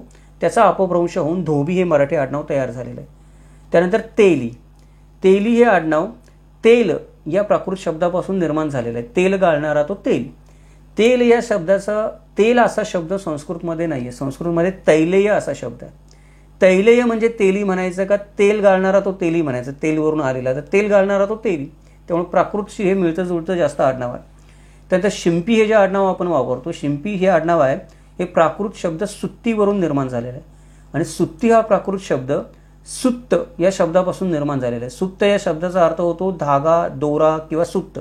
सुत्त शिवणारा तो सुत्ती, आणि ते सुत्ती वापरून किंवा आपण म्हणतो किंवा ते सुत्त वापरून कपडे शिवणारा तो शिंपी. सुत्तीवरून शिंपी असा शिंपी शब्दाचा उदय आहे. संस्कृतमध्ये शिंपीसाठी सौचिक शब्द आहे. सौचिक शब्द शिंपीशी जुळत नाही, सुत्ती शब्द जास्त जुळतो, सुत्ती आणि शिंपी. त्याच्यामुळे आपण म्हणू शकतो की शिंपी हे आडनाव पण आहे प्राकृतवरून आलेलं आहे. त्यानंतर काही वस्तूंची नावं आहेत, ती वस्तूंची किंवा धातूंची नावं आहेत, ती पण प्राकृतमधून आलेली आहेत आणि मराठीमध्ये आडनावं झाली आहेत. अशी 6 आडनावं आपण बघूयात. पहिलं म्हणजे ताटे किंवा ताटके. ही जी 2 आडनावं मराठीमध्ये आपल्याला आढळतात ती प्राकृत शब्द तट्टकचा भाग आहेत. तट्टक याचा अर्थ प्राकृतमध्ये होतो थाळी, पितळी, उथळ, भांडे, ताट या अर्थाने तट्टक शब्द येतो. त्यानंतर कुदळे आडनाव आहे आपल्या मराठीमध्ये. कुदळे आडनाव हे प्राकृत शब्द कुद्दालपासून निर्माण झाले. कुद्दाल म्हणजे टिकाव किंवा खांद्याचं एखादं अवजार, त्याच्यावरून कुदळे. तिसरं जे आडनाव आहे पहरे किंवा पहारे म्हणतो आपण, पहारे आडनाव आहे. पहारे आडनाव हे पहार या प्राकृत शब्दापासून निर्माण झाले. पहार या प्राकृत शब्दाचा अर्थ होतो प्रहार किंवा मार किंवा धक्का किंवा ठेका. म्हणजे पहार आपण कशासाठी वापरतो की ठोका देण्यासाठी वापरतो दगडावर, किंवा दगड खाण्यासाठी, तोडण्यासाठी, जमीन खाण्यासाठी आपण ठोका मारतो, धक्का देतो पहार वापरून, लोखंडी पहार वापरून. त्याच्यावरून पहारवरून पहारे आडनाव आलेलं आहे. संस्कृतमध्ये प्रहार असा आडनाव आहे डायरेक्टली, पहार नाही आहे.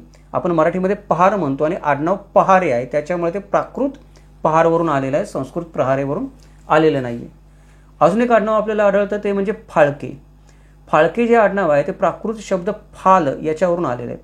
फाल याचा अर्थ फाळ होतो. फाळ म्हणजे नांगराचा फाळ. नांगराचा फाळ जो वापरतो तो फाळके, अशा अर्थाने हे आडनाव आलेलं आहे. 5वं जे आडनाव आहे ते म्हणजे पखाले. पखाले या आडनावासाठी प्राकृतमध्ये शब्द आहे पख्खाली. पख्खाली म्हणजे धुतले, स्वच्छ केले किंवा पाण्याने वापरले, त्याच्यावरून ज्याच्यातून पाणी आणलं ती म्हणजे पखाल. त्याच्यावरून पखाले हा शब्द निर्माण झालेला आहे मराठीमध्ये. तांबे हे जे आडनाव आहे, तांबे आडनाव तंब या प्राकृत शब्दावरून आलेलं आहे. तंब म्हणजे तांबे प्राकृतमध्ये आणि संस्कृतमध्ये ताम्र म्हणजे तांबे. तर ताम्रवरून तांबे होईल का तंबवरून तांबे होईल असा विचार केला तर तंबवरून तांबे होईल. हे लॉजिकला कळण्यासारखं आहे. म्हणून प्राकृत शब्द तंबवरून तांबे आडनाव पडलेलं आहे. संस्कृत शब्द ताम्रवरून पडलेला नाही. तंब हा शब्द जास्त जुळतो तांबेसाठी. अशीच काही इतर आडनावं आहेत ती थोडक्यात आपण बघूया, जी छोटी छोटी आडनावं आहेत ती की जी प्राकृत शब्दांवरून आलेली आहेत. अशी एक उदाहरणादाखल एक 15-16 आडनावं मी पटपट सांगतो की जी प्राकृत शब्दावरून मराठीमध्ये आलेली आहेत. आपण पटकन समजून घेऊयात. पहिलं आडनाव म्हणजे कच्ची. ते प्राकृत शब्द कच्छवरून आलेले. प्राकृत शब्द कच्छचा आडनाव होतो दलदल. दुसरं आपलं मराठी आडनाव आढळतं ते म्हणजे कटके. कटके हे आडनाव कटक या प्राकृत शब्दापासून आलेलं आहे. कटकचा अर्थ प्राकृतमध्ये होतो बाजूबंद किंवा दंडावरील आभूषण. त्यानंतर कपाळे हे आडनाव आपल्याला याच्यामध्ये आढळतं मराठीमध्ये. ते प्राकृत शब्द कपाळवरून आलेले. प्राकृतमध्ये कपाळ म्हणजे डोकं. कवाडे. कवाडे हे आडनाव हे प्राकृत शब्द कवाटवरून आलेलं आहे. कवाट म्हणजे खिडकी. आज आपण म्हणतो की कवाडे उघडली किंवा खिडकीची कवाडे उघडली, तर प्राकृतमध्ये कवाट शब्द आहे कवाडांसाठी, त्याचा अर्थ खिडकी असा होतो. संस्कृतमध्ये कवाड शब्द किंवा कवाट शब्द नाही आहे. संस्कृतमध्ये कावड शब्द आहे किंवा कवड शब्द आहे. कवडचा अर्थ पाण्याने पुरेपूर भरलेलं पात्र किंवा भरलेलं मूग असा कवडचा अर्थ होतो. खिडकी असा अर्थ होत नाही संस्कृतमध्ये. त्यामुळे कावडे आडनाव आपण म्हणू शकतो की संस्कृतच्या कवडवरून आलेलं आहे.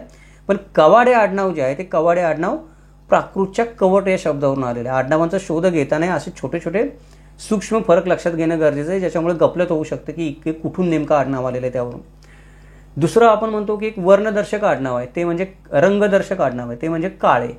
काळे आडनाव जे मराठीमध्ये आहे ते प्राकृत शब्द काळा याच्यावरून आलेला आहे. काळा म्हणजे काळा रंग. हा काळा शब्द प्राकृतमधून आलेला आहे. संस्कृतमध्ये काळा शब्द वापरला जात नाही मित्रांनो. संस्कृतमध्ये काळ्या रंगासाठी कृष्ण किंवा श्यामवर्ण हे शब्द वापरले जातात. काळा शब्द संस्कृतमध्ये सरळ सरळ नाही आहे किंवा तो मूळ शब्द नाही आहे कुठेही वापरला गेलेला. मूळ शब्द कृष्ण किंवा श्यामवर्ण आहे काळ्या शब्दासाठी. त्यामुळे काळा हा सरळ सरळ शब्द प्राकृतमध्ये आहे. त्याच्यामुळे काळे हे आडनाव काळा या प्राकृत शब्दापासून आलेलं आहे. त्यानंतर अजून एक रंगाचं आडनाव आपण ज्याला म्हणतो ते म्हणजे तांबडे. तर तांबडे हे आडनाव तांब मगाशी आपण बघितलं. तांब म्हणजे तांबडा रंग. तांब धातू तांब्याच्या धातूचा जो रंग, तंब धातूचा रंग, तो तांब म्हणजे तांबडा रंग. हे तांबडे आडनाव हे तांब या प्राकृत शब्दावरून आलेला आहे. संस्कृतमध्ये पण तांब हा शब्द आहे, पण संस्कृतमध्ये तांब शब्दाचा अर्थ एक प्रकारची भांग किंवा भांगेपासून बनवलेला पदार्थ असा होतो. त्यामुळे एखाद्याचं आडनाव भांगे असेल मराठीमध्ये तर ते त्या तांब्या आडनावरून आले असं आपण म्हणू शकतो. संस्कृत तांबवरून मराठीमध्ये भांगण, त्याच्यापासून भांगे असं होऊ शकतं भांगे आडनावासाठी. पण तांबडे आडनाव असेल तर ते तांब प्राकृत शब्द त्याचा अर्थच तांबडा असा होतो, तांब्याच्या धातूचा रंग. त्यामुळे तांबडे हे आडनाव तांब या प्राकृत शब्दावरून आलेलं आहे. पुढचं जे आडनाव आहे 7वं ते म्हणजे थळे. थळे याचा अर्थ होतो की थळ आपण म्हणतो, कोकणामध्ये वापरला जातो. थळावरून आलो मी किंवा भूमीवरून आलो असं आपण म्हणतो. तर थळे हा शब्द आहे तो थल या प्राकृत शब्दावरून आलेला आहे. त्याचा अर्थ भूमी, जमीन, स्थळ किंवा ठिकाण असा होतो. 8वं आडनाव आहे ते म्हणजे नथे. नथे हे आडनाव नथू या प्राकृत शब्दावरून आलेलं आहे. नथू म्हणजे नाक, नासिका किंवा घाणेंद्रिय. निज्जर आपण म्हणतो. निज्जर हे आडनाव आहे हे प्राकृत शब्द निज्जरवरून आलेला आहे. निज्जरचा अर्थ प्राकृतमध्ये होतो निरोगी, सदैव तरुण दिसणारा माणूस, ताजा तवाना, ज्याला आपण निज्जर असं म्हणतो. त्यानंतर ब्रह्मचारी. हा ब्रह्मचारी जो शब्द आहे तो ब्रह्मचारी शब्द मूळचा प्राकृत शब्द आहे, तो प्राकृतमधून संस्कृतमध्ये गेलेला आहे. ब्रह्मचारी शब्दाचे प्राकृतमध्ये अर्थ सांगितले आहेत ते असे म्हणजे संभोगापासून किंवा मैथुनापासून अलिप्त राहणारा माणूस. म्हणजे संभोग करण्यापासून किंवा मैथुनापासून आजन्म अलिप्त राहिलेला जो माणूस आहे तो ब्रह्मचारी. संस्कृतमध्ये ब्रह्मचारी हा अर्थ लग्नाआधी जो व्यक्ती आहे ब्राह्मण, त्याला ब्रह्मचारी म्हणलं जातं. लग्नानंतर तो ब्रह्मचारी होत नाही. याचा अर्थ ब्रह्मचारी हा व्यापक अर्थाने वापरला जाणारा प्राकृतमधला शब्द आहे. तो संस्कृतमध्ये एका ठराविक अर्थासाठी वापरण्यासाठी घेतलेला आहे, मागाशी मी म्हटलं तसं. त्यामुळे ब्रह्मचारी हा कोणाचा आडनाव असेल तर तो मूळचा ब्रह्मचारी प्राकृत शब्द आहे. 10वा जो शब्द 11वं जे आडनाव आहे ते म्हणजे भट. आपल्याला वाटतं की भट हा ब्राह्मण शब्द आहे, ब्राह्मण जातीतला शब्द आहे, किंवा भट भिक्षुक, त्यानंतर भिक्षेकरी, साधू, ब्राह्मण या अर्थाने भट हा शब्द वापरला जातो. पण तसा वापरला जात नाही.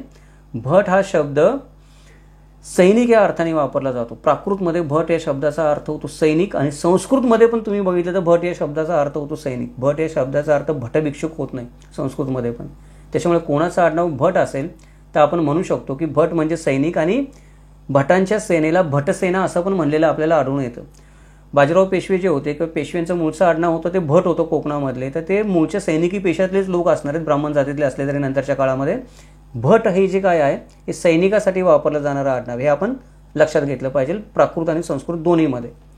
12वं आडनाव आहे ते म्हणजे माळवे. तर माळवे आडनाव जे आपल्याला आढळतं महाराष्ट्रामध्ये ते मालुवा या प्राकृत शब्दापासून आलेलं आहे.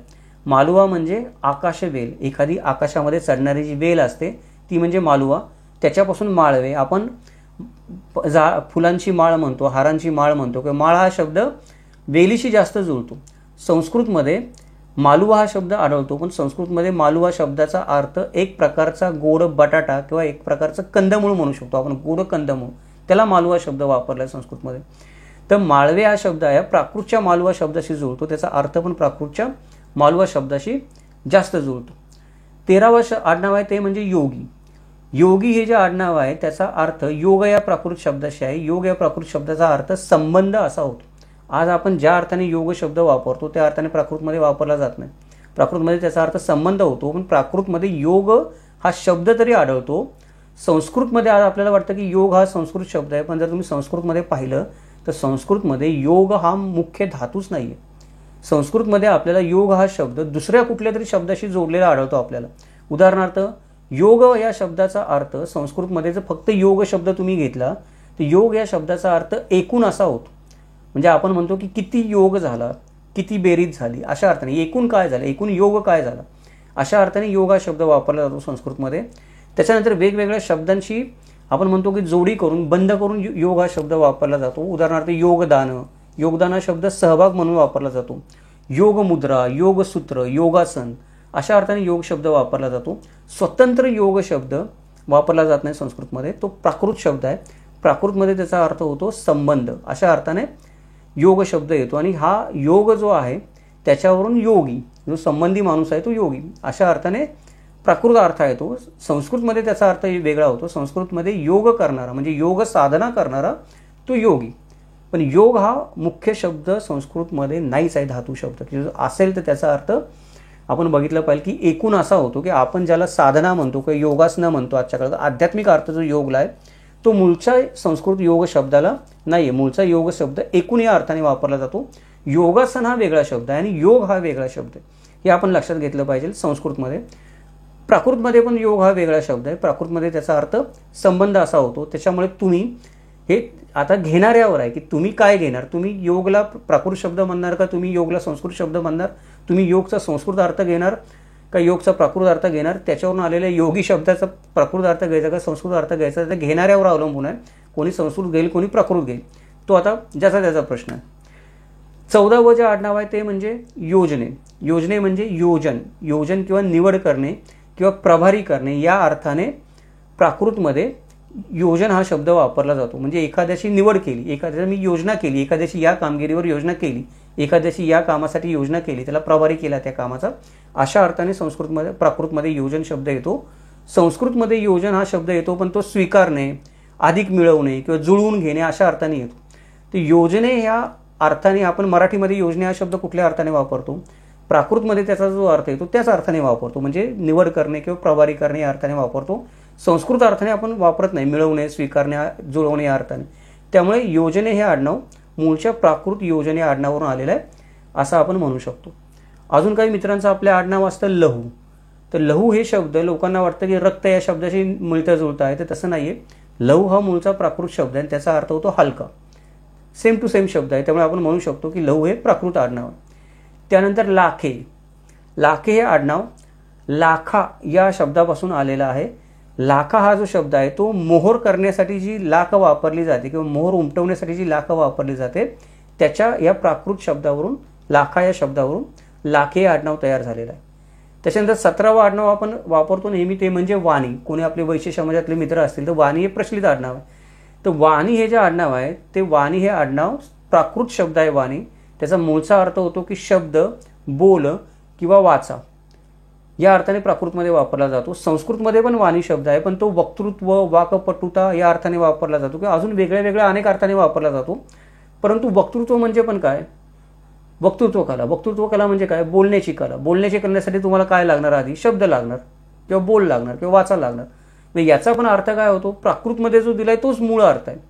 त्याच्यावर संस्कृतमध्ये वेगवेगळे संस्कार होऊन वेगळे वेगळे शब्द गरजेप्रमाणे निर्माण झालेले आहेत. त्यामुळे वाणी हा मूळचा प्राकृत शब्द आहे. त्याचा मूळचा अर्थ आहे तो शब्द, बोल, वाचा असा आहे. त्याच्यावर संस्कृतमध्ये संस्कार होऊन वेगळे वेगळे शब्द निर्माण झालेले आपल्याला दिसतात. ही काय झाली की ही काही प्राकृतमध्ये असणारे शब्द जे मराठी आडनावांशी मिळत्या जुळतात किंवा मराठी आडनावांचं मूळचे प्राकृतमध्ये आपल्याला आढळून येतं काही शब्दांची, ते शब्द आपण इथे शोधलेले आहेत. याच्यामध्ये काय आहे की काही शब्द मी मगाशी म्हणलं तसं संस्कृतशी मिळते जुळते असतील, संस्कृत प्राकृतशी मिळते जुळते असतील. अजून काही आडनावं असतील जी प्राकृतमध्ये असतील, जी सापडतील. म्हणजे आपल्या काही मित्रांनी अजून संशोधन केलं आणि शोधायचं म्हटलं तर त्यांना त्यांच्या आडनावाचं मूळ प्राकृतमध्ये सापडू शकते किंवा प्राकृत संस्कृत दोन्हीमध्ये सापडू शकते. तर हे काय आहेत की याच्यावर अजून संशोधनाची गरज आहे. मुळामध्ये काय आहे की प्राकृत भाषा मृत होऊन वर्षानुवर्ष उलटून गेली. संस्कृत पण मृत भाषा आहे, पण किमान वाचण्यासाठी तरी अजून उपलब्ध आहे. ती बोलत नसलो आपण तरी. त्याच्यामध्ये काही ना काही संस्कृतमध्ये आजही थोडीफार का होईना साहित्य निर्मिती होते किंवा संस्कृत साहित्याचा अभ्यास केला जातो. प्राकृतमध्ये मुळातच साहित्य कमी होतं. जे होतं ते एका ठराविक धर्माशी एक दोन जुळलेलं होतं, सर्व समाजाशी जुळलेलं नव्हतं किंवा सर्व समाजावर प्रभाव टाकेल अशा भाषेशी जुळलेलं नव्हतं. त्यामुळे प्राकृतचा मागेच अस्तंगत झाली प्राकृत भाषा. संस्कृत भाषा मृत झाली. मराठी भाषा मात्र जिवंत आहे आणि मराठी भाषा अजून जीवित आणि प्रफुल्लित होत चाललेली आहे दिवसेंदिवस. त्यामुळे मराठीतून जेव्हा मागे जातो आपण एखादी गोष्ट शोधायला तेव्हा तिचा काही ना काही अंश सापडतोच. कदाचित ज्या गोष्टीचा अंश तुम्हाला दुसरीकडे कुठे सापडणार नाही तिचा प्राकृतमध्ये सापडेल. प्राकृतचा अभ्यास होणं गरजेचं आहे. प्राकृतच्या अनेक बोली भाषा आहेत वेगळ्या वेगळ्या आहेत ज्या आज मृत झाल्या असतील तरी पण अभ्यास केला तर शास्त्रीयदृष्ट्या सापडू शकतील अजून पण. त्याच्यामध्ये काही ना काही वेगळे शब्द सापडू शकतील, ते शब्दसंग्रह सापडू शकतील. तर पालीचा शब्दकोश निर्माण झाला पाहिजे. इंटरनेटवर कुठेही प्राकृत भाषेचा एक सुव्यवस्थित शब्दकोश सर्वसामान्यांसाठी उपलब्ध नाहीये जसा इतर भाषेचा उपलब्ध आहे. किंवा त्या शब्दकोशामध्ये सातत्याने भर पडत राहते. मराठी शब्दकोश असेल भर पडते त्याच्यामध्ये, वेगवेगळे शब्द आले कळले की इंग्लिश शब्दकोश असेल भर पडते त्याच्यामध्ये. दरवेळेला त्याचा आढावा घेतला जातो की कुठले नवीन शब्द वापरत आलेत. तसे प्राकृतच्या शब्दकोशामध्ये भर पडली पाहिजे. नवीन नवीन प्राकृत शब्द शोधले पाहिजे वेगवेगळ्या बोलीभाषांमधले. तसे जर का शोधले तर किमान महाराष्ट्री प्राकृतमधले जरी आपण शोधले, जुने ग्रंथ अभ्यासला, त्यांचा अभ्यास केला, ते प्राकृत शब्द वेगळे काढले, शोधले, त्यांची शब्द संग्रहामध्ये भर घातली तर अजून काही आडनावं आपल्याला प्राकृतशी जुळलेली आढळून येतील. पण ही सगळीच्या सगळी आडनावं प्राकृतशी का जुळत नाहीत किंवा मराठीतली सगळीच्या सगळी आडनावं प्राकृतमध्ये का आढळत नाहीत? तर त्याची काही कारणं आहेत. मगाशी मी म्हटलं तसं त्यातलं पहिलं कारण हे आहे की प्राकृतचा आधुनिक काळामध्ये वापर फार मर्यादित झालेला आहे. कारण प्राकृत ही प्राचीन इंडो आर्यन भाषा आहे. भारतामध्ये ती प्राचीन युगामध्ये मोठ्या प्रमाणामध्ये वापरली जात होती. पण सध्या प्राकृतचा वापर लक्षणीयरित्या कमी झालेला आहे. नाहीच झालेला आहे म्हटलं तरी चालेल आपण. वर्तमान काळामध्ये आता ती मोठ्या प्रमाणावर बोलली जाणारी किंवा लिखित भाषा राहिलेली नाही. त्याच्यामुळे नवीन नवीन जे शब्द प्राकृतमध्ये येतात इतर भाषांमधले ते यायचे बंद झालेले आहेत.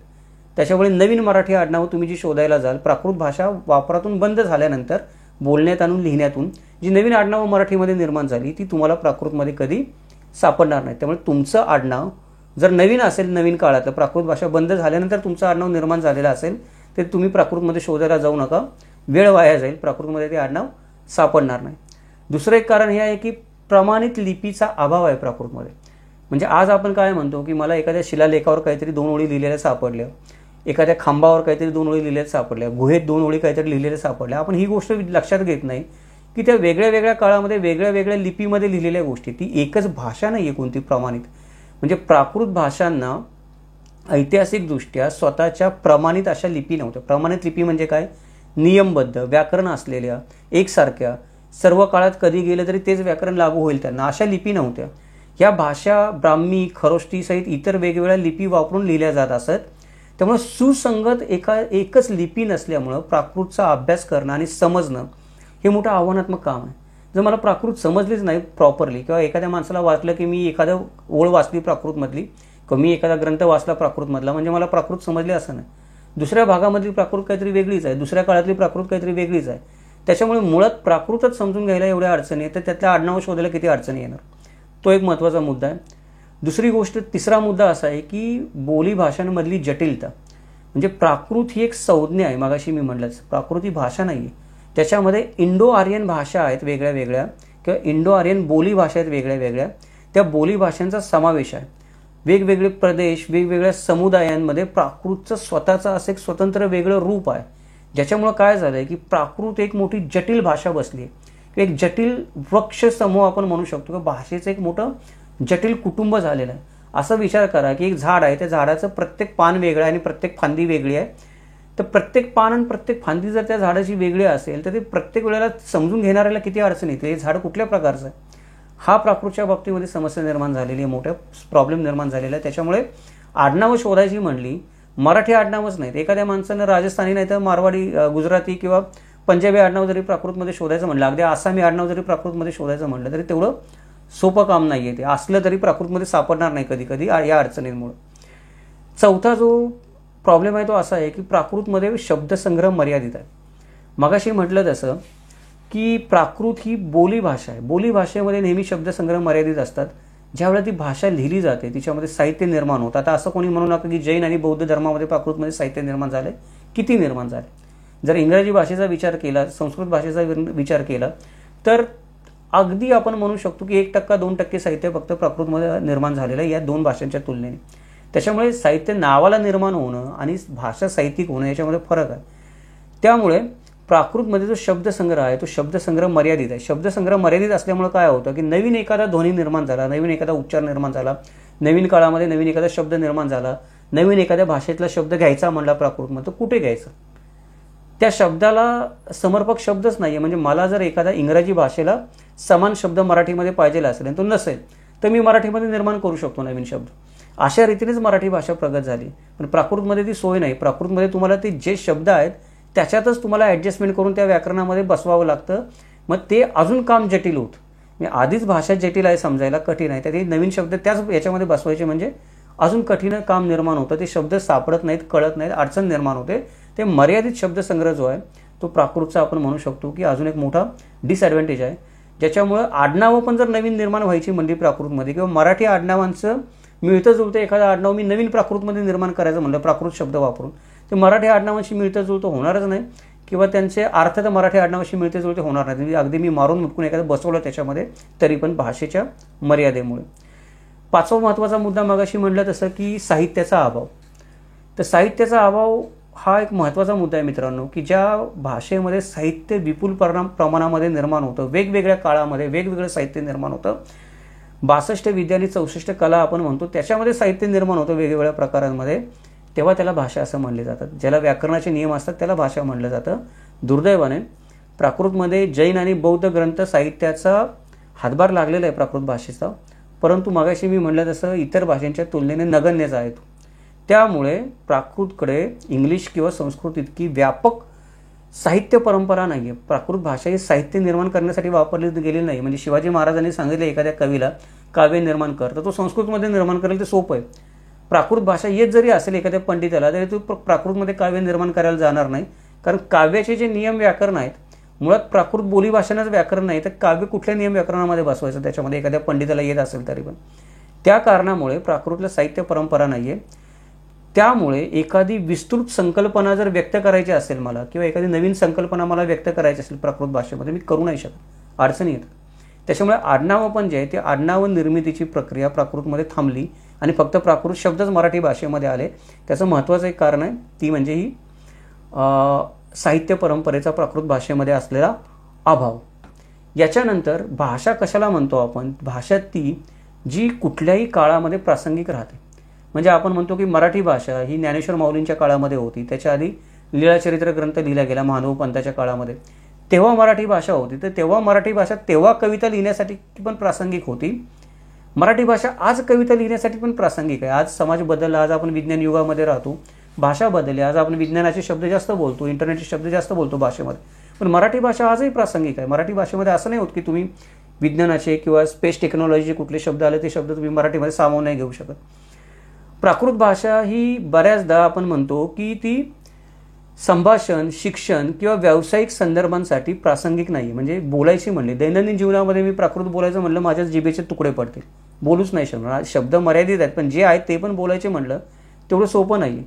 त्याच्यानंतर मी प्राकृत भाषेमध्ये शिक्षण द्यायचं म्हणलं एखादी गोष्ट मी देऊच नाही शकत आज. म्हणजे कुठलंही तांत्रिक शिक्षण मी आज प्राकृत भाषेमध्ये देऊ नाही शकणार. व्यावसायिक शिक्षण ज्याला आपण म्हणतो, व्यवसायाशी संबंधित जे आहेत नवीन शब्द त्याच्यामध्ये ॲडॉप्ट करावे लागतील, नवीन व्याकरण ॲडॉप्ट करावं लागेल, देऊ नाही शकत आहे. त्यामुळे भाषा प्रासंगिक नाही आहे.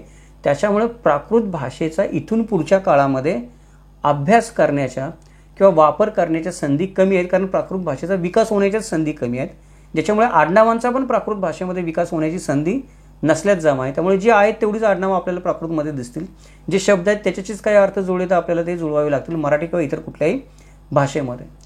7वी अडचण आहे ती अशी आहे की प्रादेशिक आणि ऐतिहासिक संदर्भ आपण असं म्हणतो की प्राकृत भाषा बऱ्याच विशिष्ट प्रदेशांमध्ये किंवा ऐतिहासिक कालखंडामध्ये वेगळी वेगळी आहे आणि त्या कुठल्या तरी प्रदेशाशी जोडली गेलेली भाषा आहे किंवा कुठल्या तरी कालखंडाशी जोडली गेलेली भाषा आहे. त्यामुळे तिची उपयुक्तता व्यापक संदर्भामध्ये मर्यादित होते.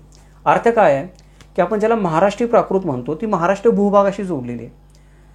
राजस्थानमध्ये जी प्राकृत भाषा वापरली जात होती त्या काळामध्ये बोली भाषा, ती राजस्थानशी जोडली गेलेली आहे. तिकडे तक्षशिलेमध्ये ज्या काळामध्ये प्राकृतमध्ये काही लिहिलं जात असेल किंवा पंजाबमध्ये लिहिलं जात असेल, आसाममध्ये लिहिलं जात असेल, ती त्या त्या प्रदेशाशी जोडलेली ती वेगळ्या वेगळ्या प्राकृत बोली भाषा होत्या. त्याच बरोबर फक्त प्रदेशाशी जोडल्या असते तर ठीक होत्या, पण वेगवेगळ्या काळामध्ये परत त्या वेगळ्या वेगळ्या होत्या. म्हणजे सम्राट अशोकाच्या काळामध्ये बोलली जाणारी प्राकृत ही शहाजहानाच्या काळामध्ये बोलली जाणारी प्राकृत नव्हतीच मुळामध्ये, ती वेगळीच होती. तिची लिपी पण वेगळी आली आणि भाषा पण वेगळी आली. अशा पद्धतीने याच्यामध्ये फरक पडल्यामुळे प्राकृत भाषेची उपयुक्तता मर्यादित होते. म्हणजे ती फक्त त्या काळापुरती उपयुक्त होते. म्हणजे मला एखाद्या काळाचा अभ्यास करायचा तर प्राकृतची एखादी लिपी त्या काळापुरती मला उपयुक्त असते. मला एखाद्या राज्याशी भूप्रदेशाशी संबंधित इतिहास शोधायचा तर प्राकृतची एखादी बोली भाषा त्या भूप्रदेशात त्या काळात बोलली जाणारी उपयुक्त होते. इतर काळामध्ये तिचा काही उपयोग नसतो. आजच्या काळामध्ये नाहीच आहे. त्याच्यामुळे प्राकृतमध्ये आजच्या काळामध्ये जर तुम्ही नवीन आडनाव शोधायला गेला, निर्माण करायला गेला किंवा प्राकृत भाषा पुनर्जीवित करायला गेला तर ते शक्य होत नाही आहे. अजून दुसरी गोष्ट अशी आहे की आज ज्याला आपण भाषा म्हणतो त्या भाषांना काय असतात की काही मानकं असतात. मानक म्हणजे काय? भाषेला काही व्याकरणाचे नियम असतात, भाषेला काही साहित्याचे नियम असतात, भाषेला काही व्यंजनं असतात, अक्षरं असतात. भाषेला जेव्हा ती दुसऱ्या भाषेशी जोडली जाते किंवा ट्रान्सलेट केली जाते तेव्हा भाषांतर करण्याचे काही नियम असतात. अशी वेगळी वेगळी मानक असतात भाषेमध्ये. तर मराठी भाषा आहे ती मराठी भाषा मी म्हणतो संस्कृत भाषेपेक्षा पण जास्त सुधारित भाषा आहे. या सगळ्या मानकांवर खरी उतरायची म्हणली, काही ठिकाणी संस्कृत पण खरी उतरणार नाही, पण म्हणून संस्कृत मृत झाली आहे, मराठी जिवंत आहे. मराठी सगळ्या मानकांवर खरी उतरते. तर ही जी मानकं आहेत ही प्राकृतला नाही आहेत. प्राकृत भाषेमध्ये एखादा व्याकरणाचा नियमच लागू होत नाही की हा शब्द आज असा वापरला असेल तर तेव्हा तसा वापरला असेल, हे वाक्य आज असा बनवलं असेल तर त्या दुसऱ्या काळामध्ये काहीतरी तेच वाक्य वेगळ्या पद्धतीने बनवलं असेल. आज या लिपीमध्ये हे असं काहीतरी असं लिहिलं असेल तर दुसऱ्या कालखंडामध्ये दुसऱ्या लिपीमध्ये तेच तसं काहीतरी अजून वेगळ्या पद्धतीने लिहिलं असेल. मग ते कसं, कधी, कुठे, कुणी काय लिहिलं, का लिहिलं, कसं कळावं माणसाला, ते मानक नसण्याचे परिणाम आहेत. याच्यामुळे काय होतं की प्राकृत भाषा आज जरी शिकायची म्हणली, आपण तिचं शिक्षणामध्ये प्रवेश करायचा म्हणला, नवीन शिकायची म्हणली, अभ्यास करायचा म्हणला, अजून मराठी आडनावं प्राकृतमधूनच काही आलेली पण असतील, मी म्हणतो नाही आलेली असे नाहीत. मराठा समाजातली तर बहुतांश आडनावं प्राकृतमधून आलेली असण्याचा संभव जास्त आहे, पण आपण सिद्ध नाही करू शकत असते. या भाषांच्या, लिपींच्या, बोलींच्या अडचणींमुळे, त्या प्रादेशिकतेच्या, कालखंडांच्या अडचणीमुळे, व्याकरणाचे कुठले नियमच नसल्यामुळे सिद्ध करता येणं ती गोष्ट अवघड होऊन बसलेली आहे. अजून एक सर्वात महत्त्वाची गोष्ट म्हणजे शेवटचा मुद्दा की नागरी वर्णमालेतले काही अक्षरांचा प्राकृतमध्ये अभाव आहे. म्हणजे ते अक्षरच नाही आहेत. आज आपण देवनागरी लिपीमध्ये जी अक्षरं वापरतो त्यातली काही अक्षरं प्राकृतमध्ये नाहीच आहेत. उदाहरणार्थ नागरी वर्णमालेमधला ट, ठ आणि ड या अक्षरांनी सुरू होणारे शब्द प्राकृतमध्ये अगदी हाताच्या बोटावर मोजणे इतके आहेत. म्हणजे ट, ठ आणि ड यांनी सुरू होणारे शब्दच नाही आहेत, जवळपास हाताच्या बोटावर मोजणारे मोजकेच शब्द आहेत. त्याच्यानंतर नागरी वर्णमालेतलं ढ या अक्षराचा वापर फारच क्वचित झालेला दिसून येतो किंवा नाहीच आहे. म्हणजे मराठीमध्ये जसं ढ या अक्षरापासून ढगे, ढग, ढासळला, ढापला असे वेगळे वेगळे शब्द निर्माण होतात. हजारो शब्द आहेत. तर ढ या अक्षराने सुरू होणारा कुठलाही शब्द तुम्हाला प्राकृतमध्ये आढळून येणार नाही. ट, ठ, ड अत्यंत मर्यादित. नवीन तुम्ही शब्द कुठले निर्माण करायचे म्हणले त्याच्यामध्ये, तर मग ते आता समजा एखादा ढ शब्द तुम्हाला प्राकृतमध्ये आढळला, समजायला हरकत नाही तो मराठीमधून गेलाय नाही तर दुसऱ्या कुठल्या तरी भाषेमध्ये प्राकृतमधून गेलाय. जुनी जी क्लासिक प्राकृत भाषा आहे त्याच्यामध्ये तुम्हाला कुठलाही ढ या अक्षराने सुरू होणारा शब्द आढळून येणार नाही. त्याच्यानंतर नागरी वर्णमालेतलं न हे अक्षर आहे, हे न हे अक्षर अनुनासिक आहे, म्हणजे आपण नाकामध्ये उच्चारतो ते. त्यामुळे त्याचा वापर असलेले शब्द प्राकृतमध्ये आढळून येत नाहीत. कारण प्राकृतमध्ये नाकामध्ये उच्चारणारे अनुनासिक जे शब्द आहेत ते शब्दच नाहीत. जिथे न चा उच्चार येतो त्यावेळेला ते न नळातला कुठल्या तरी दुसऱ्या अक्षराला जोडून तो उच्चार केला जातो. न हा अक्षरच नाही आहे प्राकृतमध्ये, त्याचे शब्दच नाहीत. तर हे काही उदाहरणादाखल सांगितलं. अशा बऱ्याच गोष्टी प्राकृतमध्ये नाहीच आहेत. त्याच्यामुळे तुमचं आडनाव जर ट, ठ आणि ड नी सुरू होत असेल तर प्राकृतमध्ये सापडण्याची शक्यता नाहीच आहे. ढ या अक्षराने सुरू होत असेल तर विसरूनच जा. ढ ने मुळात जुन्या प्राकृतमध्ये कुठला अक्षरच नाही. तुमच्या आडनावामध्ये कुठं न बाणातला येत असेल तर ते अक्षर, ते आडनाव पण तुम्हाला प्राकृतमध्ये कुठेही सापडणार नाही, मिळतच होतं. म्हणजे अशी काही आडनावं प्राकृतमध्ये सापडूच शकत नाही त्या भाषेच्या मर्यादेमुळे किंवा रचनेमुळे. या काही अडचणीमुळे प्राकृतमध्ये बऱ्याच मराठी आडनावांचं मूळ प्राकृतमध्ये असू शकतं, नसणार असं नाही, 100% असणार. परंतु या ज्या काही भाषेच्या अडचणीमुळे, भाषेचा विकास थांबल्यामुळे, भाषेचा अभ्यास थांबल्यामुळे, भाषेची शब्दसंख्या मर्यादित असल्यामुळे, शब्दसंग्रह, त्या भाषेतले शब्द संग्रह मर्यादित असण्याचं कारण हे आहे की कोणी शोधलेच नाहीत.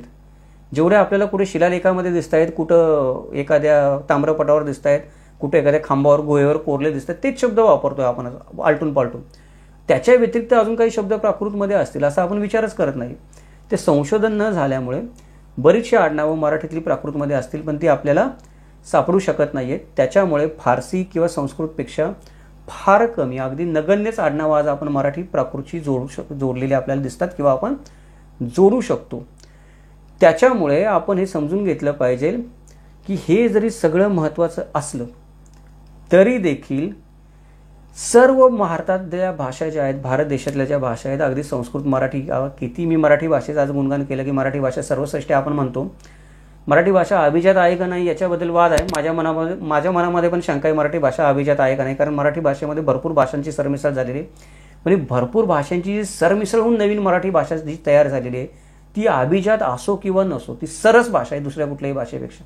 याच्यामध्ये काही वाद नाही. म्हणजे ॲडॉप्शनमध्ये मराठी भाषा सरस आहे, नियमांमध्ये मराठी भाषा सरस आहे, उच्चारांमध्ये मराठी भाषा सरस आहे, व्यंजनांमध्ये मराठी भाषा सरस आहे. या सगळ्या बदलांना पचवून ती भाषा सरस झाली. अभिजात असो किंवा नसो नंतरचा विषय. पण आजच्या भारतातल्या सगळ्या भाषांमध्ये मराठी सगळ्यात सरस भाषा आहे.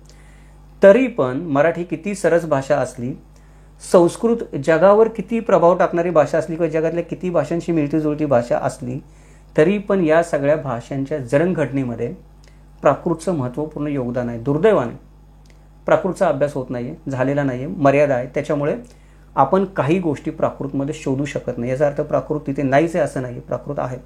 आणि महाराष्ट्राचा पण बराचसा इतिहास आहे. तो शिवकालातला इतिहास सगळा फारसीचा असला तरी त्याच्या मागचा महाराष्ट्राचा इतिहास आपण प्राकृत समजायला काही हरकत नाही, पण समजू नाही शकत आहे. नुसतं प्राकृत म्हणून उपयोग नाही किंवा प्राकृतचा अभिमान व्यथा बाळगून काय उपयोग नाही. प्राकृतचं सत्य लक्षात घेतलं पाहिजे. प्राकृत भाषा नाही, बोलीभाषा आहे. वेगवेगळ्या लिपी आहेत, वेगवेगळ्या बोलीभाषा आहेत. त्यांचा एक जटिल कुटुंब आहे प्राकृत. ते अभ्यास करणं गरजेचं आहे, अभ्यास होणं गरजेचं आहे. जर झालं तर कदाचित अजून काही मराठी आडनावांची जर आपल्याला उत्पत्ती लागत नाही ती प्राकृतमध्ये लागण्याची शक्यता आहे. प्राकृतचा आणि मराठीचा संबंध आडनावांशी संबंधित असल्यामुळे आडनावांशी संबंधित हा जो संबंध आहे तो उलगडून सांगणं गरजेचं होतं. कारण जर मला आडनावं प्राकृतमध्ये शोधायचे असतील तर सापडतात, परंतु प्राकृतचंच मला ज्ञान नसेल किंवा प्राकृत मराठीचा संबंध मला माहीत नसेल तर मी ते समजू नाही शकत. दुसरी गोष्ट आहे की प्राकृतचं आपण म्हणतो की वेगवेगळ्या ज्या मराठीच्या विकासामध्ये मराठी भाषा ही स्वतंत्र वेगळी भाषा आहे. प्राकृतचा तिच्यावर आता फारसा प्रभाव राहिलेला नाही आजच्या काळामध्ये. आजच्या नवीन मराठी भाषेवर प्राकृतचा प्रभाव नगण्य आहे. फारसी आणि संस्कृतचा प्रभाव जास्त आहे. पण प्राकृत कुठेतरी आहे त्याच्या मुळाशी, हे आपण विसरलं नाही पाहिजे आणि ते कळलं पाहिजे. म्हणून या सगळ्या गोष्टी सांगितल्या. आडनावांच्या निमित्ताने थोडंसं आपण प्राकृत आणि महाराष्ट्राची चर्चा केली. बरेच मित्र नेहमी म्हणत असतात की सर तुम्ही फारच विचार करून सांगता, विस्तृत सांगता, 5 मिनिटामध्ये व्हिडिओ होऊ शकतो, एकच गोष्ट परत परत सांगता. पण माझी इच्छा ही असते मित्रांनो परत परत सांगण्यामागे किंवा मोठे व्हिडिओ बनवण्यामागे की तो विषय कळावा. बरेच विचारवंत आपल्या आजूबाजूला असतात, मोजकंच बोलतात, थोडक्यातच सांगतात. त्यांना जास्त काही बोलायचं म्हणलं की कंटाळवाणं वाटतं किंवा अपमानास्पद वाटतं की मी कशाला मूर्खांना समजावून सांगू. माझा तो दृष्टिकोन नसतो कधी. माझी इच्छा असते की शेवटच्या माणसाला पण समजलं पाहिजे. विषय नवीन असतात. प्राकृत आणि मराठी आणि परत मराठीतली प्राकृत आडनाव हा विषय कदाचित मला वाटतं आपल्यापैकी काही मित्रांनी आयुष्यात पहिल्यांदाच ऐकला असेल किंवा विचारात घेतला असेल या व्हिडिओच्या निमित्ताने. त्यांना तो कळावा, तो शेवटच्या माणसाला पण कळावा, सर्वसामान्य माणसाला कळावा. सकळ करून सोडावे शहाणे जन असं जे आपण म्हणतो ते व्हावं या उद्देशाने आपण व्हिडिओ बनवतो. म्हणून आपले व्हिडिओ मोठे होतात.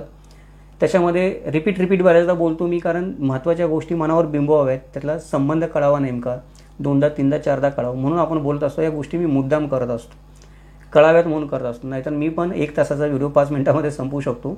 विषय तो नाही आहे. त्यामुळे परत जर कोणी कमेंट केली तर कमेंट करणाऱ्या एका मित्राने कमेंट केली म्हणून सांगतो आवर्जून की 5 मिनिटामध्ये व्हिडिओ संपवण्यामध्ये काही अवघड नाही आहे, पण ते समजणार नाही समोरच्या माणसाला. माझी इच्छा आहे समजलं पाहिजे म्हणून आपले व्हिडिओ मोठे होत असतात. तर हा विषय तुम्हाला कसा वाटला नेहमीप्रमाणे आवर्जून सांगा. जर हा विषय तुम्हाला आवडला असेल, व्हिडिओ आवडला असेल, माहिती आवडली असेल तर व्हिडिओला लाईक करा. व्हिडिओ जास्तीत जास्त मित्रांपर्यंत शेअर करा. ही नवीन माहिती मित्रांपर्यंत जाऊ द्या. या व्हिडिओच्या निमित्ताने जर आपण प्रथमच किमान लाईव्ह चॅनलला भेट देत असाल तर आपल्याला विनंती आहे की चॅनलला सबस्क्राईब करा, नोटिफिकेशन बटन ऑन ठेवा, जेणेकरून या असे नवीन विषय आहेत ते आपल्याला ऐकता येतील. त्याचबरोबर ही जे संशोधनपूर्ण व्हिडिओ आपण बनवतोय, संशोधनपूर्ण व्हिडिओ बनवण्यासाठी नेहमीच प्रायोजकत्वाची गरज लागत असते. आपल्याला एखादा विषय नवीन वाटला, आवडला तर काही ना काही माध्यमातून आपण जर मदत करू शकत असाल जरूर करा. गुगल पेसाठी नंबर तुम्हाला स्क्रीनवर दिसतोय. त्या व्यतिरिक्त पण आपण थँक्सचं बटन तुम्हाला यूट्यूबवर दिसतंय, थँक्सच्या बटनच्या माध्यमातून मदत करू शकता. आणि हे जर खरोखर विषय तुम्हाला आवडले तर जरूर कमेंट करून कळवा, कारण तुमचा जो प्रेरणा आहेत किंवा तुमचे जे प्रोत्साहनाचे शब्द आहेत ते प्रोत्साहनाचे शब्दच हे नवीन व्हिडिओ बनवण्यासाठी प्रेरणा आहेत. अदरवाईज हे जे विषय आहेत हे विषय काय आहेत? अभ्यासाचे विषय आहेत. हे व्हिडिओचे विषय नाहीत किंवा मनोरंजनाचे विषय नाहीत. आपण बोलत राहता म्हणून व्हिडिओ बनवायला प्रेरणा मिळत राहते. त्यामुळे जर एखादा विषय आवडला तर प्रतिक्रिया द्यायला चुकू नका. अवश्य आपलं जे काही मत असेल ते कळवा. उद्या आपण भेटूयात एका नवीन विषयासोबत. कदाचित उद्या आपण आडनावांची गरज आहे का नाही याच्याबद्दल बोलूयात. मुळामध्ये काय आहे की अजून भरपूर विषय ज्याच्याबद्दल आपण बोलू शकतो. भरपूर आडनावांच्या उत्पत्ती आपण सांगू शकतो. म्हणजे फळभाज्यांवरून जी आडनावं पडली त्यांची उत्पत्ती काय आहे, अश्लील आडनावं का पडलीत, अश्लील आडनावं जी मराठी भाषेमध्ये आलीत कुठून नेमकी, निंदाव्यंजक आडनाव आहेत, एखाद्याची निंदा नालस्ती करणारे आडनाव आहेत, आलीत कुठून, त्याच्याबद्दल आपल्याला चर्चा करायचीच आहे. अजून आपण याच्या जवळजवळ 20-25 व्हिडिओ बनवू शकतो वेगवेगळ्या आडनावांचे. बनवणार पण आहे, आपण बनवू शकतो म्हणजे बनवणार पण आहे.